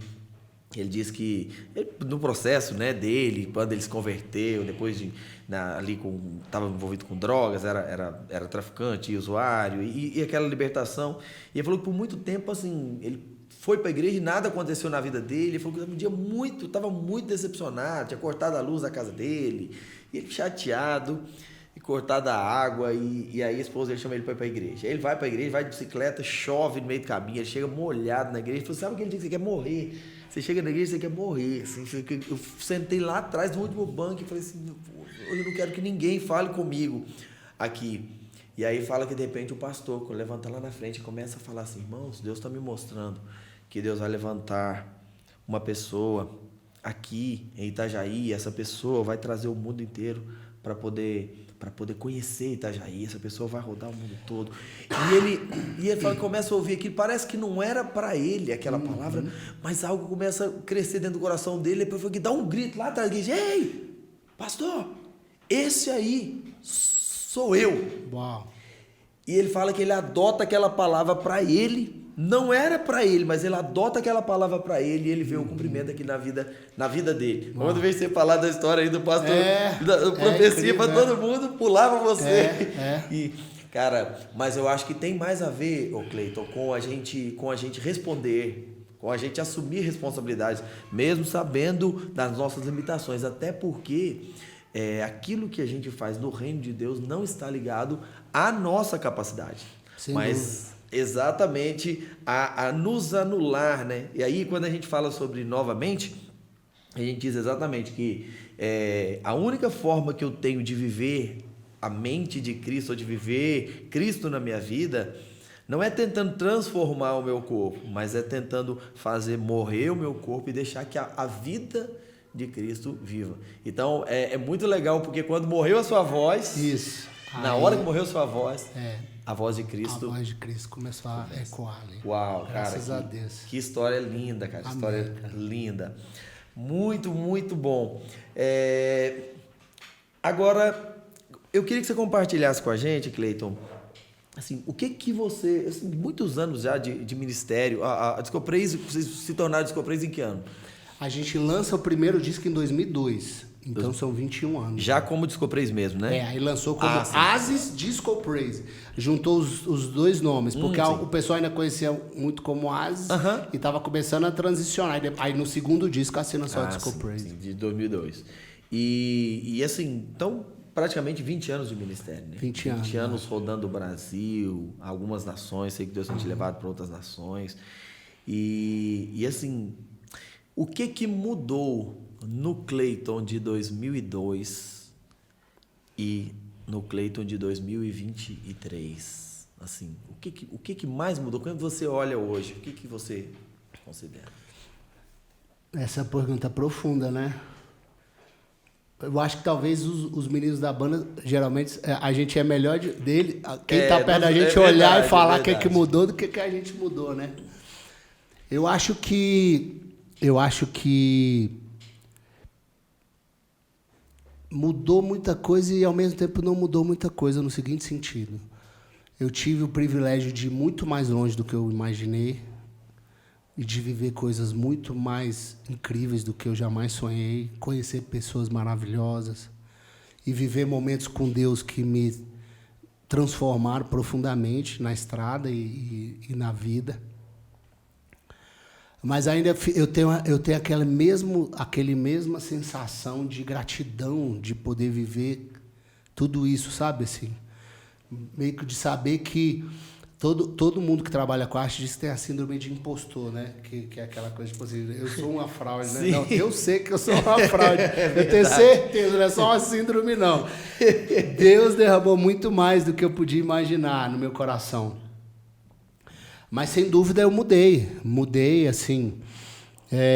eu virei pai, marido, me tornei pastor. Fui muito ferido, muito decepcionado também na estrada. E tudo isso também é bom, porque você vai ficando mais maduro, né? Eu era muito idealista, muito ingênuo, né, quando eu comecei. Então, assim, eu tinha aquela visão extremamente romântica de que todo mundo que estava, por exemplo, no ministério, na estrada, no reino de Deus, estava simplesmente com o coração totalmente puro, vivendo aquilo. E ao longo do caminho, eu fui aprendendo, quando eu tive a oportunidade de conhecer os meus heróis, na música, esses heróis eu fui descobrindo que eles foram me ensinando muita coisa que eu jamais quero ser, nem me tornar, sabe? Passei por muita coisa difícil, também no sentido de, como eu te falei, que eu era muito inadequado. Um dos processos mais difíceis lá do início para agora, para mim, foi acreditar na minha própria voz. Porque o que acontecia? Eu tinha sempre aquele peso, tipo assim, de que eu não era bom o suficiente para estar ali. E aí as pessoas ao meu redor diziam também que eu não era bom o suficiente. Algumas pessoas me lembravam disso a toda hora. E eu ouvia muita coisa, tipo assim, ó, você tem um defeito, cara. Você faz parte de uma banda muito legal, mas você tem um problema que você é muito bonzinho. Então, cara, você tem que ser mais mal, você tem que levantar o queixo, você não pode falar com todo mundo, não pode rindo, não. É por isso que o seu ministério ainda não aconteceu, porque o cantor fulano, ele não olha na cara de ninguém, o outro não deixa ninguém chegar perto, e tá não sei o quê, você tem que ser crente, mas você tem que ser arrogante, você nasceu para ser cabeça, não cauda, você tem que ter autoridade, rapaz, bora aí, seja homem de Deus, seja profeta, tem que gritar, tem que rodar, tem que... Então, assim, no início da minha caminhada, eu tentei ser essas coisas, me perdi mais ainda de mim mesmo nessa jornada, no meio do caminho, porque eu cheguei a ouvir uma frase que eu acho muito pesada, que dizia o seguinte: você tem que fingir, você tem que ser um personagem. Já escutei. Olha que loucura isso, você tem que ser um personagem quando você tiver com aquele microfone na mão, porque as pessoas têm que acreditar que você acredita naquilo. Não, eu escutei algo... Você já ouviu isso também? Eu escutei tem pouco tempo isso, Cleiton, que chegou ao nível mais alto da aberração do que eu já ouvi. Alguém do mercado da música falou comigo, falou, olha, se você for olhar, todos os artistas cristãos são o espelho de um artista secular. Você precisa descobrir um artista secular para você se tornar esse espelho, essa versão gospel disso. Versão gospel desse esse artista, senão você não vai acontecer. É muito louco, né, cara? Cara, pensa se tem lógica uma coisa dessa. Eu ouvi isso também. Cleiton, a gente é chamado a deixar a nossa originalidade, aquilo que Deus nos chamou. Saul oferecendo a armadura para Davi. Não, Davi, se você não for com essa não vai dar certo. Armadura, não vai dar certo. Cara, isso é muito louco. Eu vivi isso foi um caminho de muitos anos para mim, entendeu? Para eu acreditar que aquela voz daquele menino que não nasceu para nada disso, aquela voz inadequada de uma família de muita gente talentosa, não tem talento. Caminhando com muita gente talentosa, não tem talento. Só que não, é essa voz aí inadequada que eu quero usar. É essa aí mesmo. Essa. Não, mas essa? Não, mas essa não é igual àquela. Não, mas é essa.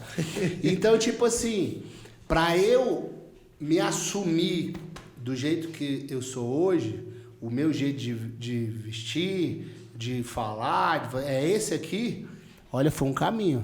É um tempo, né, pra gente se aceitar, foi né? uma jornada, inclusive assim, é uma jornada que ainda está acontecendo, ainda estou vivendo esse processo, sabe? E eu acho que na vida de muitas vezes dos ministros de louvor, das pessoas que têm chamado com Deus, eu acho que essa é uma das maiores batalhas, é você acreditar nessa voz. É igual, por exemplo, a gente estava falando, ele está falando que você é compositor, né? Sim. Diego Lima, vamos até Diego honrar aí Lima nosso... tá aqui, né? Compositor nosso... de várias canções. Sim, inclusive ele é um dos âncoras aqui do nosso podcast, né? E hoje sou eu e alguns hoje o Diego tá aqui, que não o Diego tá vendo. servindo, a gente né? tá vendo o Diego aqui. Exato. Eu, por exemplo, Diego, é o seguinte, cara. Eu já escrevi várias músicas, mas não me considerava compositor. Eu já preguei várias palavras, não me considerava pregador. E aí, por exemplo, há pouco tempo atrás, que eu tive uma experiência com Deus de virar uma chave e falar assim, não, eu te chamei, você é um compositor. Não, mas aí você fala, não, mas o povo já canta, se eu me humilhar, já canta essa aqui, já canta aquela, canta aquela lá, já canta um monte. E quando ia chegar a hora de gravar o CD da banda, eu falava, nossa, será que não tem um compositor para ajudar a gente? E os meninos assim, mano, você é compositor. Não, eu não sou compositor. Então, assim, é muito louco essa jornada de você conseguir acreditar nessa voz, sabe? Então, você acha que nesse processo todo, essa maturidade, esse tempo de maturidade, o que talvez esse tempo foi o tempo para Deus te fazer entender que quem Ele só quer quem Ele te criou para ser? Exato. Do jeito que eu sou mesmo. Do jeito que você é. Do jeito que eu sou mesmo. Vai usar desse jeito mesmo. Quando eu consegui entrar, pacificar isso no meu coração, muita coisa ficou mais leve dentro de mim, sabe? Assim, porque muitas vezes eu tinha esse peso, sabe? Dentro de mim, de sempre chegar, por exemplo, de tocar num mega festival e de ter um monte de gente incrível ali e de falar, meu Deus, agora eu vou ter que pegar o microfone, sou eu mesmo, ai, não dá para passar a vez, não. Então, tipo assim, hoje eu consigo acreditar mais, sabe, nisso, mas tô na jornada, né? É um processo que vai durar a vida inteira, eu acho, aí, para conseguir me aceitar. Eu acho que eu entendo muito bem, porque eu também vivi muito isso. Primeira vez que eu ouvi a minha voz gravada, eu me lembro que eu chorei muito e orei, assim, porque, Deus, por que eu? Por que o Senhor quer isso? Eu me lembro assim que eu não acreditava, assim, e eu falava muito com Deus, eu não tenho. Se o Senhor queria que eu fosse o cantor, por que o Senhor não me deu a voz do fulano, do ciclano? E da única resposta que Deus me dava era assim, a minha graça te basta, Amém. porque o meu poder se aperfeiçoa na fraqueza. E eu ouvia aquilo assim, falei, Deus, mas então vamos lá, me faz pregador, o pregador tá tranquilo, a voz... E Deus dizia, permanece naquilo que você tá, naquilo que eu te chamei. Então, eu acho que tá muito ligado, Cleiton, exatamente a entender que não é a gente. E não ser a gente é muito bom, porque eu falo assim, por exemplo, olha, tudo que aconteceu e que acontece na nossa vida hoje, e acho que você tem esse mesmo sentimento no mundo musical ou em qualquer área, eu não tenho como atribuir a mim. Não tem, pode ser, qualquer pessoa pode atribuir o que ele fez a ele, mas eu não tenho como, porque eu não tinha a menor capacidade para fazer. Então, assim, eu também sempre vivi muito com essa. Mas, ao mesmo tempo, também me limitou essa dificuldade de entender que com todas as minhas limitações, Deus poderia me usar. Sim. E eu acho que talvez essa maturidade exatamente faz a gente entender que sim, nós somos limitados, sim, nós não temos o que a gente entre aspas, julgávamos que deveríamos ter, mas é exatamente nesse ponto que eu acho que o Espírito Santo nos usa e diz, não, é exatamente a sua impossibilidade. Eu quero usar, não é a sua possibilidade, é a sua impossibilidade. É ela que faz com que, porque na minha impossibilidade, Deus haja a possibilidade de Deus em cima da minha impossibilidade, né? Verdade. Isso é muito, muito legal. E uma coisa que eu vejo é que nessa caminhada, e eu passei um pouco por isso, talvez até respondendo um pouquinho da pergunta que eu te fiz, assim, na minha vida, o que eu vejo que durante os anos de ministério, a gente também tá aí para 15, um pouco mais de 15 anos de ministério, e eu vejo que na minha vida, os primeiros anos, eu tinha a impressão que as coisas aconteceriam rápido demais. E eu vivia com a minha mente ou com a minha expectativa no momento em que talvez aquilo que eu julgasse por sucesso, ou aquilo que eu julgasse por êxito, acontecesse, sacrificando, inclusive, o processo da caminhada, né?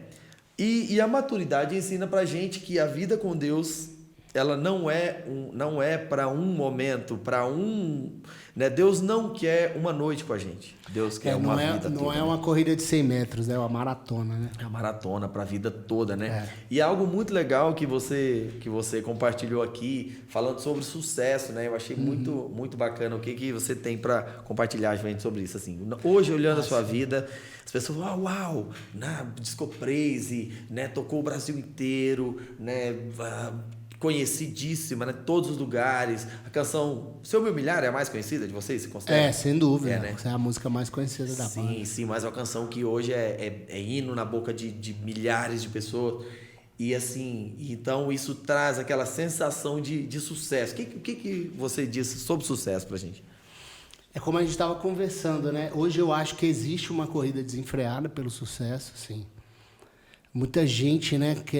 É muita gente ansiosa, né? Você tá falando, muita gente que às vezes a gente chega em algum lugar e o cara fala assim, o lance é o seguinte, eu já tenho esse cara que vai me patrocinar, esse negócio com esse selo que eu vou fechar, e o negócio é o seguinte, você não tem uma música tipo Se Eu Me Humilhar aí na gaveta aí pra me dar, não, que eu tô precisando agora só de um sucesso pra virar.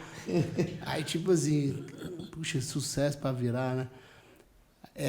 Aí é o que eu tava falando, muita gente quer fazer sucesso. Hoje o que eu peço a Deus é para fazer sentido, sabe?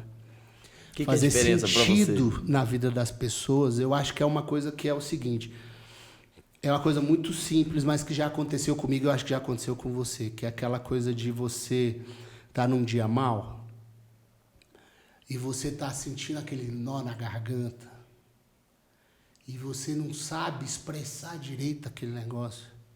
E, de repente, você pega o celular, abre o Spotify assim e dá o play na primeira playlist gospel que aparece e, de repente, vê uma música que você nunca ouviu e ela consegue traduzir exatamente o que você está sentindo, você não sabia falar, mas de você chorar muito. Isso já aconteceu isso aconteceu comigo semana passada, de ouvir uma música assim, que eu tive um episódio de chorar sem conseguir parar de chorar, de tanto que aquilo me tocou, sabe? Sim, sim. E aquilo fez sentido na minha vida. Uhum. E esse é o desejo que eu tenho, sabe? É isso que eu peço ao Senhor, para que o nosso ministério faça sentido na vida de pessoas que estão precisando ali.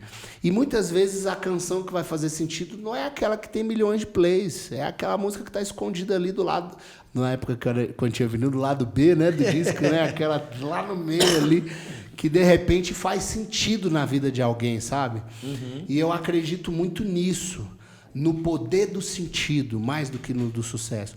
E eu acredito, inclusive, que quando você procura sucesso, isso é a procura mais vazia que existe, mais infantil que existe, sabe? Sim.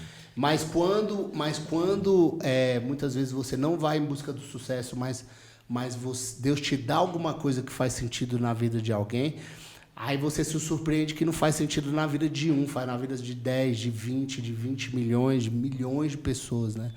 Então, assim, eu acho que hoje, principalmente nós que estamos nessa jornada de criar conteúdo autoral, porque existem pessoas, por exemplo, na música gospel hoje, inclusive muito relevante e maravilhosa, que tem carreiras baseadas em versões só, né? Eu acho isso incrível. Sim, sim. Agora, Cleiton, eu quero desafiar, e eu acho que você também vai muito nessa linha, eu quero desafiar os nossos compositores brasileiros. Com certeza. Né? Sabe por quê? A água, eu honro o que Matt Redman, né? O que Darlene, são maravilhosos. Sim, todas essas pessoas, esses grandes compositores mundiais têm feito, eu honro.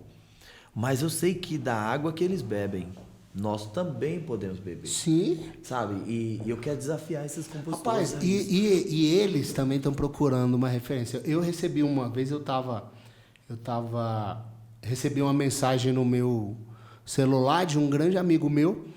E ele falou, Cleitinho, você não tinha me falado que tinham gravado sua música aqui nos Estados Unidos. Eu nunca gravaram música minha nos Estados Unidos, não, cara. Que conversa é essa?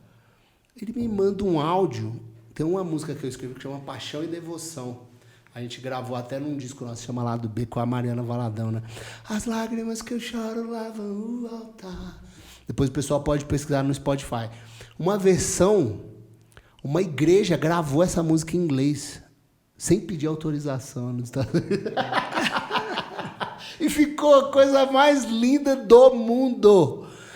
Eles fizeram uma versão e gravaram, fizeram um arranjo, e ficou parecendo que a música era gringa, nem parecia que a música tinha sido escrita em português. Uau, e esse meu amigo nos Estados Unidos encontra essa gravação e conhecia a música e me manda.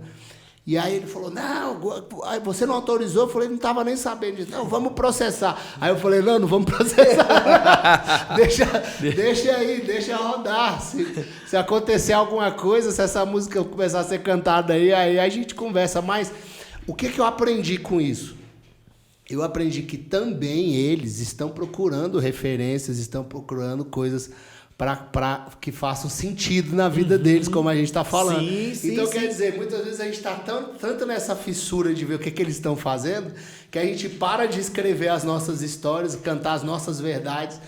E tem coisas, por exemplo, que só eu acho que existem coisas, músicas que são para o mundo inteiro, existem músicas que são para um povo, uma nação, uma cidade, uma igreja cantar. E, por exemplo, tem coisas que eu acredito que são muito brasileiras e que são, por exemplo, até intraduzíveis, né? Então, por exemplo, o irmão Lázaro, né? Que era meu amigo, ele tem uma música que tem uma letra, por exemplo, que eu acho muito forte, que é uma letra onde ele fala assim que não é exatamente isso, mas eu vou falar o sentido que eu lembro aqui, tá? As palavras são um pouquinho diferentes, mas o sentido é assim. Que o diabo me mastigou como ele mastiga um bagaço de cana. Sim. Quer dizer, isso é intraduzível. Como é que você traduz isso para inglês, para francês, para japonês? Porque o diabo vai mastigar você como um bagaço de cana. Mas pra gente é uma imagem muito poderosa e que faz muito sentido pra gente. É verdade. E é muito forte esse desenho, esse quadro que ele pinta. Sim. Então eu acho incrível isso, sabe? Quando a gente tem esses compositores que estão com a antena ligada para o Espírito Santo para captar aquela mensagem que vai fazer sentido para o nosso povo. Traduzindo para a linguagem, para nossa linguagem aqui. Cara, sem menosprezar essas músicas de padrão mundial. Não, mas claro, por exemplo, as músicas, por exemplo, que vêm dos Estados Unidos, né? Os Estados Unidos é uma nação incrível. Eu amo os Estados Unidos. Também. Mas nos Estados Unidos, quando você vai, não tem buraco na rua, não tem menino correndo na porta de casa, não tem... não tem ninguém nem andando na rua, gente. Nos Estados Unidos você não vê nem ninguém na rua, não tem desigualdade social. Então, quando as pessoas elas vão adorar, o que elas têm para dizer ao Senhor? Que Ele é maravilhoso, santo, o Senhor reina para sempre, glorioso, eterno. Agora, a gente que está aqui no Brasil, a gente que é roubado todo dia, a gente que é afligido, a gente que sofre desigualdade, muitas vezes o que a gente quer dizer para Deus não é isso. O que a gente quer dizer é os planos que foram embora, o sonho que se perdeu, o que era festa e agora é luto do que já morreu.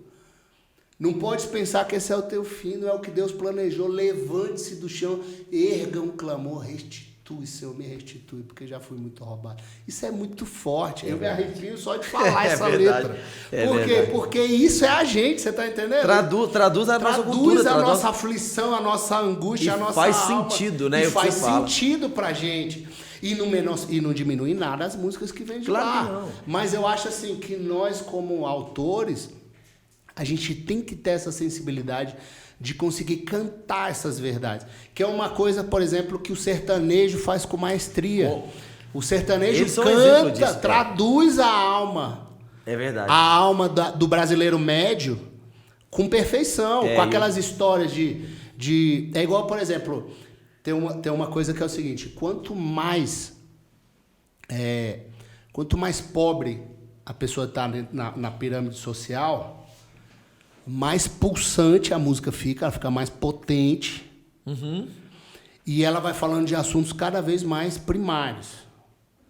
Por exemplo, igual eu estava te falando, eu cresci na Samambaia, que é uma cidade aqui de Brasília, gente, que hoje é linda, mas eu cresci na Samambaia quando a Samambaia só tinha lama, né? Não tinha esgoto, que era um favelão, vamos dizer assim, era tudo barraco, poucas casas de tijolo.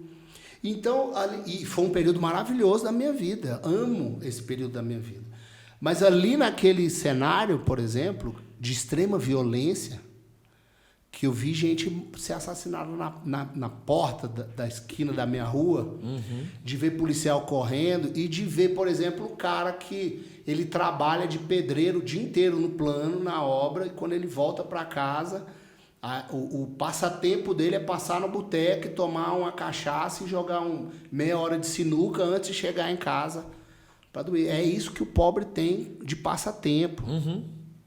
E os adolescentes com os hormônios à flor da pele, engravidando todo mundo ali na adolescência. Então, tudo é muito básico, porque não tem dinheiro para viajar, não tem dinheiro para comprar um livro, não tem dinheiro para isso. E essa música que vem da favela, ela é isso. A batida do funk, ela é poderosa, né? E aquela pancada e falando de sexo e falando... Porque aquele universo está sendo traduzido. É verdade. Através daquilo. Aí a gente que não está inserido nesse contexto, a gente fala, mas como é que um lixo desse alcança milhões de pessoas? Mas existem milhões de pessoas nessa realidade no Brasil. Dessa realidade. Aí quer dizer, conforme você vai saindo dessa... Aí você vê, por exemplo, a música pentecostal, que é feita por pessoas que estão na favela, que é aquela música que o pessoal que é mais gourmet, gospel, né? Porque, graças a Deus, a igreja tem pessoas de todas as classes sociais. Desde a mais humilde até a mais rica, tem gente crente no mundo. E aí você pega uma música tipo... tem sabor de mel, a minha vitória hoje tem sabor de mel, quem me viu passar na prova não me ajudou. Então o pessoal fica chocado, fala, não, mas isso, como é que canta uma parece música tão pobre, dessa? né? Parece Como pobre é a muito letra. pobre, não. Cara, mas aquelas pessoas que estão ali naquela realidade, elas são tão afrontadas, as pessoas duvidam tanto que elas podem. E as pessoas se apegam tanto na fé que quando acontece, muitas vezes a vontade é igual do salmista, né? Sim. Fala assim, eu pego os meus inimigos e afoga, queima todos os meus inimigos. Porque verdade. o que acontece? É o berro da alma, aquele verdade. negócio, cara. É verdade. Então, tipo assim, eu acho que esse é o privilégio de ir para a estrada. É que você vai tendo contato com essas realidades que não são as suas, você vai saindo da sua bolha e vai tendo acesso a outras realidades, a outros Brasis, a outras igrejas, a outros jeitos de viver, e você vai vendo que existem pessoas que estão vivendo naquelas realidades e compondo coisas que fazem sentido para aquilo ali. E muitas vezes o que faz sentido para mim não faz sentido para você. E aí o que acontece? Aí eu que não estou na favela, eu que nunca fui roubado, eu que nunca fui assaltado. O que eu quero dizer? Eu só quero dizer que ele é santo. E glória a Deus por isso. Sim, mas tem claro. pessoas que não, que tem que cantar igual Rose Nascimento, que eu amo Rose Nascimento. Né? Que ela tem uma música que é linda que fala: vai lá e pega quem falou da minha vida e avisa que eu estou de pé. Gente, isso é muito lindo. Eu estou de pé, cara. Entendeu? Então quer dizer, para aquelas pessoas essa mensagem faz sentido, entendeu? É verdade. Então assim, eu acho que existem canções, como eu te falei, que abraçam todos os universos. É igual Se Eu Me Humilhar. Por que essa música é cantada na favela, é cantada na igreja chique? Eu ia te perguntar se essa é a música que mais faz sentido na sua vida, de todas as suas composições. Não, por incrível que pareça, não é. Minha vida não é. É interessante isso, né? Sim. A minha música que eu canto que mais expressa a minha alma, no caso, assim, que eu mais rasguei o coração, é uma música que a gente tem que se chama Teu Nome Move o Impossível, que eu escrevi quando a minha filha estava internada no hospital, que ela estava doente. E o refrão é muito simples, que diz: eu vou liberar a minha fé, o teu nome move o impossível e torna o milagre real, porque era tudo que eu precisava naquele momento. Você gravou no DVD? Eu gravei no DVD ao vivo, que eu até entro com a minha filha ali, para mostrar o milagre que Deus fez. Ela hoje completou 15 anos, a Luísa, essa princesa do Senhor. Mas para mim é essa, entendeu? Mas, por exemplo, por que essa música Se Eu Me Humilhar faz sentido em tantos lugares? Não sei, mas faz sentido na vida de tanta gente. Mas apesar disso, eu nunca tentei escrever uma outra música como Se Eu Me Humilhar. Com base nessa para poder... Com base nessa, tentando acertar. Quando pego o violão, não é com esse coração que eu tento compor. Sabe que a a gente partiu para esse assunto pensando na questão de sucesso, né? Sim. E sucesso e sentido, isso é muito forte. E uma das coisas sobre sucesso que Deus tem falado comigo é que sucesso para Deus, sucesso no céu é diferente de sucesso na terra. Sim. Por exemplo, se a gente olha a vida o que a gente diria de um ministério, de um pastor que durante a vida inteira ganhou uma pessoa, discipulou uma pessoa somente. Se a gente olhar no padrão de sucesso da terra, cara, isso talvez seja um fracasso, mais fracassado. E aí a gente vai olhar a vida de Ananias. Quando Deus fala com Ananias, olha, vai chegar Saulo, você vai lá, vai orar por ele, para ele ser restituído os olhos, para que ele volte a enxergar.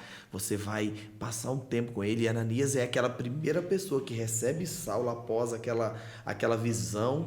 E Ananias tem a oportunidade de receber ali e discipular em primeira mão aquele que se tornaria a voz que ecoaria por toda a eternidade, né? por todo o tempo da graça, vamos por assim dizer, né? Então o apóstolo Paulo é discipulado ali por Ananias. E aí Deus fala muito comigo sobre isso, assim, olha, Edson, sucesso no céu é diferente de sucesso na terra. E aí voltando sobre a questão das versões e tudo isso, eu acho que muitas vezes no desejo de virar, de fazer sucesso ou de ser um referencial de sucesso aqui na terra, a gente sacrifica aquilo que é celeste. Sim. Sabe que foi uma das coisas mais legais que eu vi um dia? Eu passei uma época, eu componho também desde a minha infância que eu componho, e teve uma época que eu fiquei muito desmotivado. A gente passou por um problema muito complicado, na época a gente estava começando o Ministério Novidade de Vida, foi um momento muito conturbado, e eu falei assim, vou parar de compor, vou esquecer esse negócio. E aí eu passei quase um ano sem escrever nada, e eu estava muito desmotivado, e um dia eu dormi, e eu tive um sonho, assim, fantástico. No meu sonho, eu fui levado para um lugar, e eu não sei se eu vou dizer igual o apóstolo Paulo, não sei se no corpo ou fora do corpo, mas eu fui levado, um ser me leva para um lugar, e eu chego nesse lugar, um lugar celeste, e eu sentei no chão, assim, e esse ser sentou do meu lado, e veio mais 2 outros seres e sentou na minha frente e começaram a falar comigo. Falei, Edson, não pare de compor, porque as suas canções têm agradado o céu. E aí acontece algo interessante, engraçado, porque ele fala comigo assim, ó, inclusive, algumas delas a gente está cantando aqui. Aí ele cantou um pedaço de uma música que eu tinha composto, assim, e aquilo fez tanto sentido, assim, pra mim, cara, vocês estão cantando essa música aqui, que incrível. E era a música que eu tinha composto, assim, no momento, mas sabe quando você compõe uma música e não acredita nela? E aí, eu, na hora, cara, que coisa legal que... E aí Deus fala comigo, e aí eu falei assim, e eu não sabia quem estava falando, né? E aí eu falei assim, mas quem é que está falando comigo? E aí, esse ser vem bem perto do meu rosto, assim, olha pra mim, assim, profundo para mim, fala assim, meu nome é Gabriel. E eu acordei desse sonho desesperado, Deus, que é isso que aconteceu? O que isso aconteceu? E eu entendi que muitas vezes nós estamos sacrificando aquilo que é sucesso para Deus, aquilo que faz sentido, como você disse, no reino de Deus, em troca do que faz sucesso.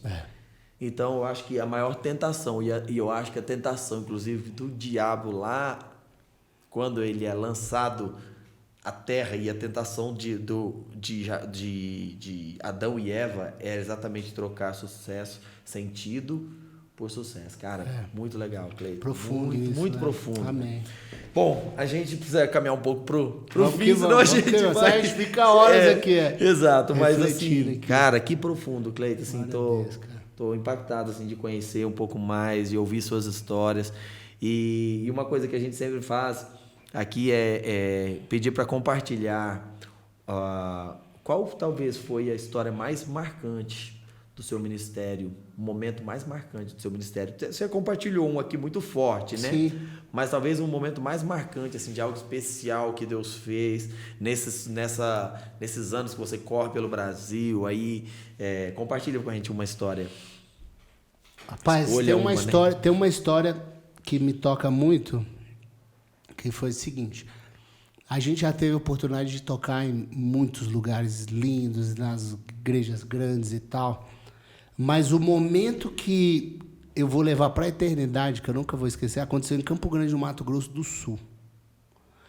A gente foi tocar lá e quando acabou o culto, a gente tocou num domingo de manhã, numa igreja, que é a PIB de Campo Grande. Inclusive, mandar um abração para eles, uma igreja que eu amo muito. Quando acabou o culto, ali da manhã, uma irmã, veio aquela fila da foto, né? Que o pessoal tira foto, aquele carinho todo. Aí chegou uma irmã e falou assim, gente, o meu maior sonho é que vocês almoçassem na minha casa. Eu falei, o sonho desse tá fácil demais de realizar. Seu sonho é que a gente almoça na sua casa. Coma na sua casa. Ué, então vamos realizar esse sonho agora. E aí a gente abriu mão do local que a igreja ia comer e a gente foi comer na casa dessa irmã. Perdão. Quando a gente chegou lá, era uma casa muito simples. Era uma casa muito simples. E o que ela tinha para servir para a gente era arroz com ovo. Então ela fez um panelão de arroz e ela fritando ovo. E a gente comendo, naquela alegria, dando risada e tal. E foi um momento muito especial. E eu comi e estava muito gostoso. E eu fui repetir, eu fui comer mais. Aí quando eu entro na cozinha, ela estava fritando os ovos e ela estava chorando. E quando a gente vê alguém chorando, a gente tem aquele instinto humano, né? Que é automático de perguntar, tá tudo bem? Você tá chorando? E ela, chorando, ela falou assim, tá tudo bem? Não, tá tudo ótimo. Esse é um dos momentos mais felizes da minha vida. Porque a sua voz me acompanhou em momentos onde eu chorei de tristeza. E ouvir a sua voz dando risada na minha sala me mostra que a alegria do Senhor que é a minha força mesmo. Uau. Isso é muito forte, né? É difícil não chorar de lembrar desse momento. Então chorando e eu fiquei aqui. ali, assim, com aquele prato na mão e a lágrima dela caindo e a gente se abraçou ali. E aquele momento foi tão puro, foi tão especial para mim, porque a gente, quando chega nos lugares, eu fico até constrangido, porque as pessoas nos recebem como se elas estivessem recebendo o próprio Senhor Jesus. Verdade.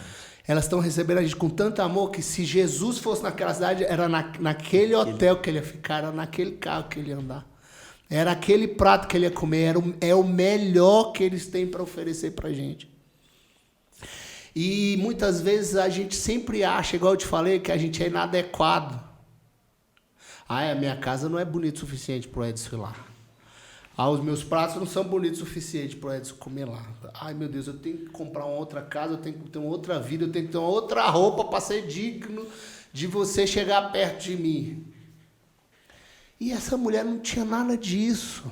Era uma casa muito simples, num lugar simples, uma comida simples, mas com tanta alegria, com tanta generosidade, com tanta presença de Deus, que eu vou te falar que a casa dela é o lugar, de todos os lugares que eu já pisei, onde eu senti a presença de Deus mais viva dentro daquele lugar. Uau. Parecia que dava para recortar assim, com uma tesoura, aquela presença, e esconder e levar. De tão forte que era Deus ali naquele lugar. Uau. E no olhar daquela mulher, e na alegria daquela mulher de nos receber. Então, assim, eu disse isso para ela e eu digo isso para você. Eu posso ver 1 milhão de anos que esse é o momento mais lindo que eu já vivi na estrada para a glória do Senhor Jesus, cara. Incrível. Sabe, 2 coisas interessantes. Uma delas, sobre isso que você está dizendo, é sobre as pessoas receberem a gente como se estivesse recebendo a Jesus. Ô, Cleiton, isso é uma responsabilidade. É muito forte, isso é muito sério. É uma responsabilidade muito grande. Todas as vezes que a gente sai, a gente chega em algum lugar, às vezes a gente vai para outros países, cara, a gente chega em outras nações, Diego viaja comigo, sempre sabe disso. Primeira coisa que eu me lembro, e eu nunca tiro isso do meu coração, sendo que todo mundo fala, olha só, nós não estamos aqui em nosso nome. Isso é muito sério. Isso é sério. Agora vocês vão em meu nome. Cara, é como se falasse assim, ó, Jesus virasse para mim e falasse assim, cara, eu quero estar lá no Mato Grosso do Sul, lá em Campo Grande. Lá em Campo Grande. Só que eu não vou poder estar. Eu estou enviando você. Você vai lá, você vai chegar lá, só que as pessoas vão tratar você daquele jeito. é porque estão tratando, é eu que estou indo Isso lá. aí, perfeito. Aí me lembra quando Jesus vem entrando na cidade de Jerusalém, montado sobre um jumentinho, e acho que o Tommy Tenney, num dos livros que ele escreve, ele faz uma comparação muito legal. Ele diz que Jesus vai entrando e montado sobre o jumentinho, e as pessoas começam a jogar ramo e gritar, Hosanas, bendito que vem em nome do Senhor, e aquela festa, todo mundo celebrando, adorando o rei, e o jumentinho olhando e falando, uau, eu tô famoso mesmo. Arrasei. Cara, como eu tô top. E às vezes a gente é tentado aí, sabe? Nessas nossas saídas em ir, e a gente se esquece disso, porque as pessoas nos tratam dessa forma, elas não estão tratando. Não é por nossa causa, não. Estão tratando a Jesus dessa forma. Uau, Cleiton, isso é muito forte. E uma outra coisa que me chama a atenção é que Jesus, ele falava a multidões, e ele encontrava no meio das multidões, ele conseguia olhar e ver corações individual. Ele olhava para multidões, falava todas elas, mas no meio delas conseguia identificar. E às vezes, numa situação como essa que você compartilhou, e eu também já tive algumas dessas, que você sai daquele lugar pensando assim, gente, eu vim aqui, não foi para, apesar de abençoar a igreja toda, mas não foi para isso, foi para essa pessoa. Você já teve lugares que você sai com essa sensação? Sem dúvida. E também já fui em lugares onde a gente serviu, mas for dizer, eu vim aqui, eu recebi muito mais do que qualquer coisa que eles possam ter dado. Sim. Uma vez, a gente esteve em Uberlândia e a gente ministrou em um evento grande lá de jovens. E quando acabou o evento, foi muito bom, o evento foi muito bom, a gente já tinha adorado a Deus. E aí acabou, e alguém veio e ficou perto de mim, sabe? Quando termina, alguém fica perto como se quisesse falar alguma coisa, e aí a gente saiu, chamaram a gente para ir comer, fizeram uma mesa, e a gente sentou para comer, e falou assim, eu quero sentar perto de você. Ok, senta. Sentou do meu lado, e comecei a conversar com ele, ele falou assim, eu não sei porquê, mas eu estou sentindo que eu preciso te falar uma coisa. E aí, a gente, às vezes você está até cansado, você já está viajando muitos dias, você está até querendo ficar em silêncio, querendo ficar calado. Mas eu falei, não, eu quero te ouvir, eu gosto muito de ouvir as pessoas. Gosto muito de conversar com elas, saber o que Deus tem feito. E aí, ele falou assim, eu preciso te contar algo. E ele me disse algo, Cleiton, essa eu também nunca me recuperei. Ele falou, eu já tem muitos anos que eu sou da igreja, sou baixista. A minha esposa era dançarina na igreja.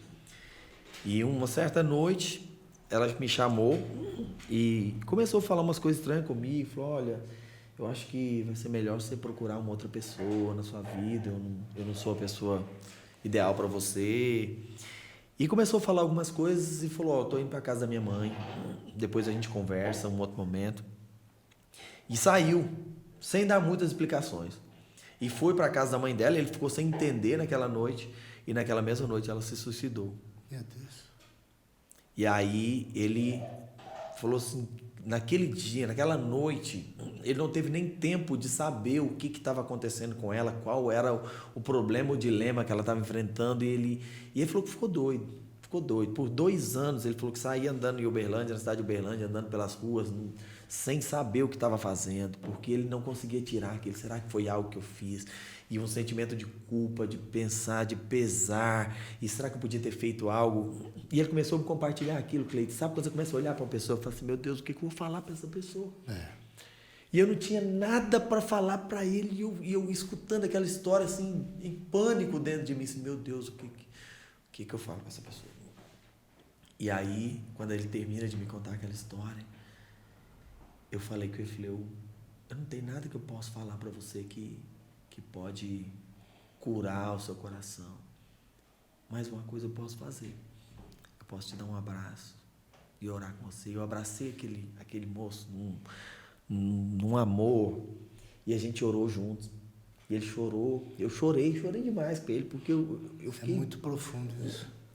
E aí eu saí de lá com a convicção de que Deus tinha me levado para dar um abraço naquele moço. Amém. Passou uns 2 anos, Cleiton, nós voltamos em Uberlândia. Eu voltei para pregar na igreja que ele estava, tinha pouco tempo que ele tinha voltado para essa igreja. Ele falou que ficou 2 anos, mais ou menos, meio louco, e estava voltando aí nessa igreja. Eram os primeiros dias que ele estava aí. E o dia que eu cheguei, ele estava sentado na primeira fila do banco, primeiro banco, assim, com uma alegria. Eu estava pregando e ele olhando para mim com aquele sorriso. Antes de acabar, quando eu acabei de orar, eu falei amém. Ele era a primeira pessoa na frente. Falei, Edson, eu preciso te apresentar a minha esposa que Deus me deu. Deus restaurou minha vida. Amém. Falei, naquele dia, aquele abraço que você me deu foi curador, foi restaurador. Deixei de sentir aquela dor que eu estava sentindo.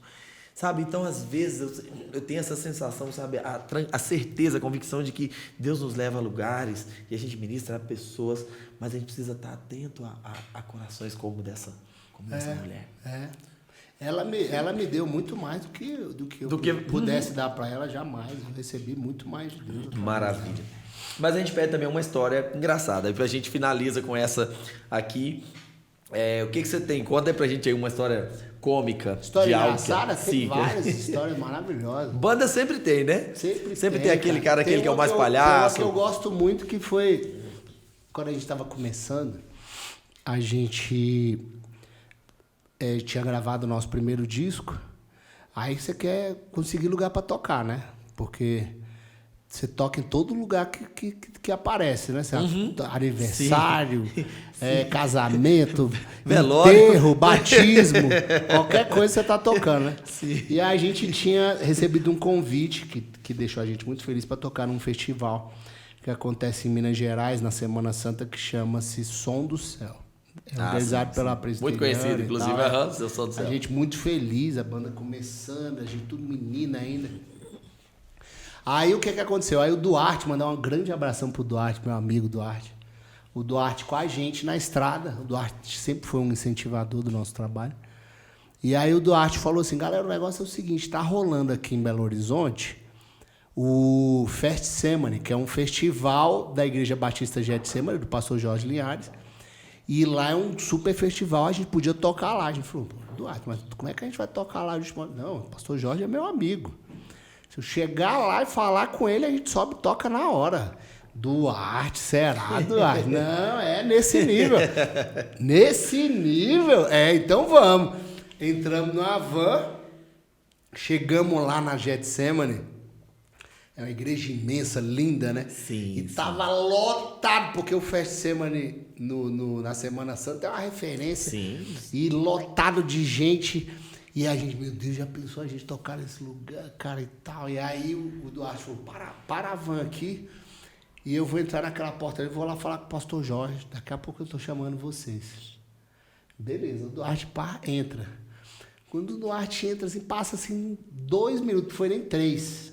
De repente um cara abre a porta, olha pra gente na van e fala assim, chama a gente. Gente de Deus, Duarte realmente é amigo do pastor Jorge mesmo. Foi 2 minutos, a gente já foi chamado. Aí o cara chegou e falou assim, vocês são a banda, né? Aí ele falou, somos a banda. Aí ele falou, então vem comigo. Aí a gente sobe escada, desce escada, sobe escada, desce escada. E de repente a gente entra numa sala que parecia uma sala de cinema, meu irmão. Uma sala gigante com aquele monte de livros. E uma mesa com aquelas delícias de Minas Gerais, assim, aquele monte de bolo, de coisa gostosa e tal. Aí o cara chegou e falou assim, pode ficar à vontade, pode comer tudo, que daqui a pouco a gente vai chamar vocês pra tocar. Aí, meu Deus do céu! Aí a gente começou a comer, e tinha uma TV gigante passando o culto ao vivo que tava rolando em cima. E aquela multidão, e eu não me lembro quem estava tocando, mas alguém famoso tocando. E o povo adorando. E aí, meu Deus, daqui a pouco nós vamos subir ali, comer, aquela alegria. Passa uns 10, 15, 20 minutos. Aí, de repente, depois a gente tá lá comendo, o obreiro abre a porta e fala assim, vocês são uma banda, não somos? A gente somos. Falta muito pro pastor Ademar de Campos chegar... Ademar de Campos? Vocês não são a banda do Ademar de Campos? Ele é o próximo a ministrar. Ademar de Campos? Não, a gente é a Disco Praise. Disco o quê? Disco Praise. Disco Praise? Peraí, o cara fecha a porta. De repente vem aquele que guiou a gente. Ele aparece e fala assim, gente, me acompanha aqui, por favor. A gente deve ser a hora da gente tocar, né? A gente vai, sobe escada, desce escada, corredor, de repente ele abre a porta, a gente pá na rua. E o cara, pof, atrás da gente. A gente, cara, os caras estavam achando que a gente era a banda do Ademar de Campos. Quando a gente chega, o Duarte tá andando igual uma barata tonta do lado de fora, procurando a gente. Vocês. Aonde que vocês estavam? A gente falou, cara, a gente tava lá dentro, os caras estavam achando, a gente achou que você tinha conseguido pra gente tocar. Não, pastor Jorge não tá aqui, ninguém lembra quem eu sou. Isso aí, quer dizer, a gente foi confundido com a banda da Ademar de Campos.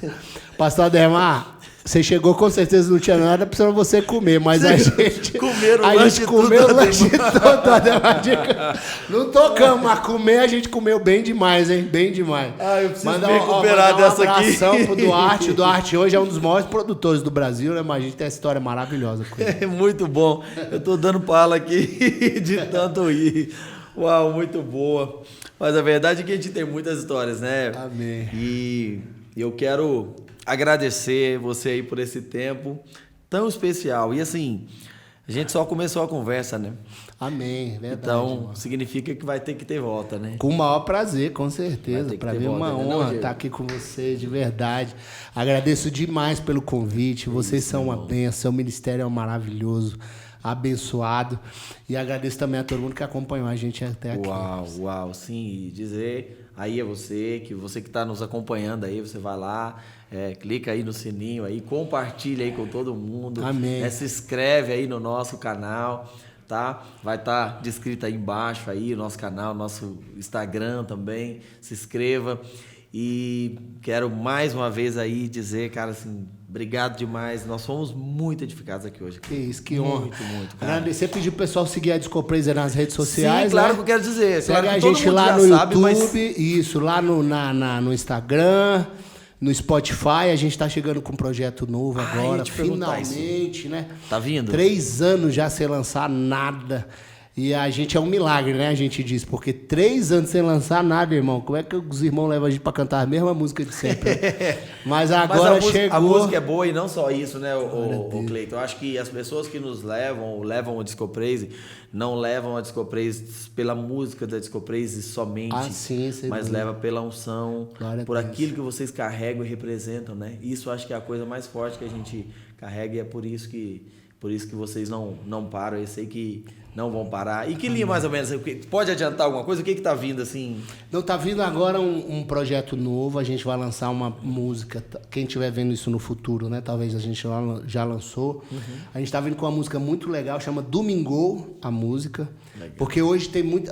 Depois da pandemia, todo mundo acostumou a assistir culto pelo YouTube, né? No domingo, verdade, né? Verdade. O cara virou sommelier de culto, né? Ele fica ali... essa palavra não tá boa, pula pro outro louvor. Esse louvor não tá legal. O cara fica zapeando de culto em culto dentro de casa, né? Sim. E a música fala Domingo na casa do Senhor. Então quer dizer... Domingo é dia de estar no culto presencial, né? De estar junto ali, segurando na mão do irmão, de podendo receber aquela presença de Deus ali junto com os irmãos, congregado em comunhão. E é uma música muito feliz, é uma música pra cima. Uau. É uma música pra sorrir, né? Porque depois dessa pandemia a gente já tá cansado de chorar, né? A gente quer se alegrar no Senhor. Né? Estamos precisando. E nós estamos vivendo um limbo no mercado da música de canções... Celebração, né?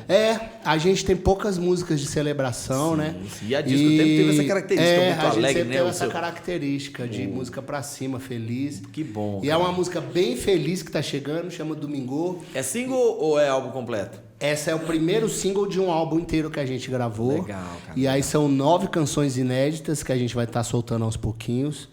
E em 2024 a gente deve gravar um novo disco ao vivo, se Deus quiser. Deus vai abençoar em nome de Jesus. Qual a sua expectativa para o futuro?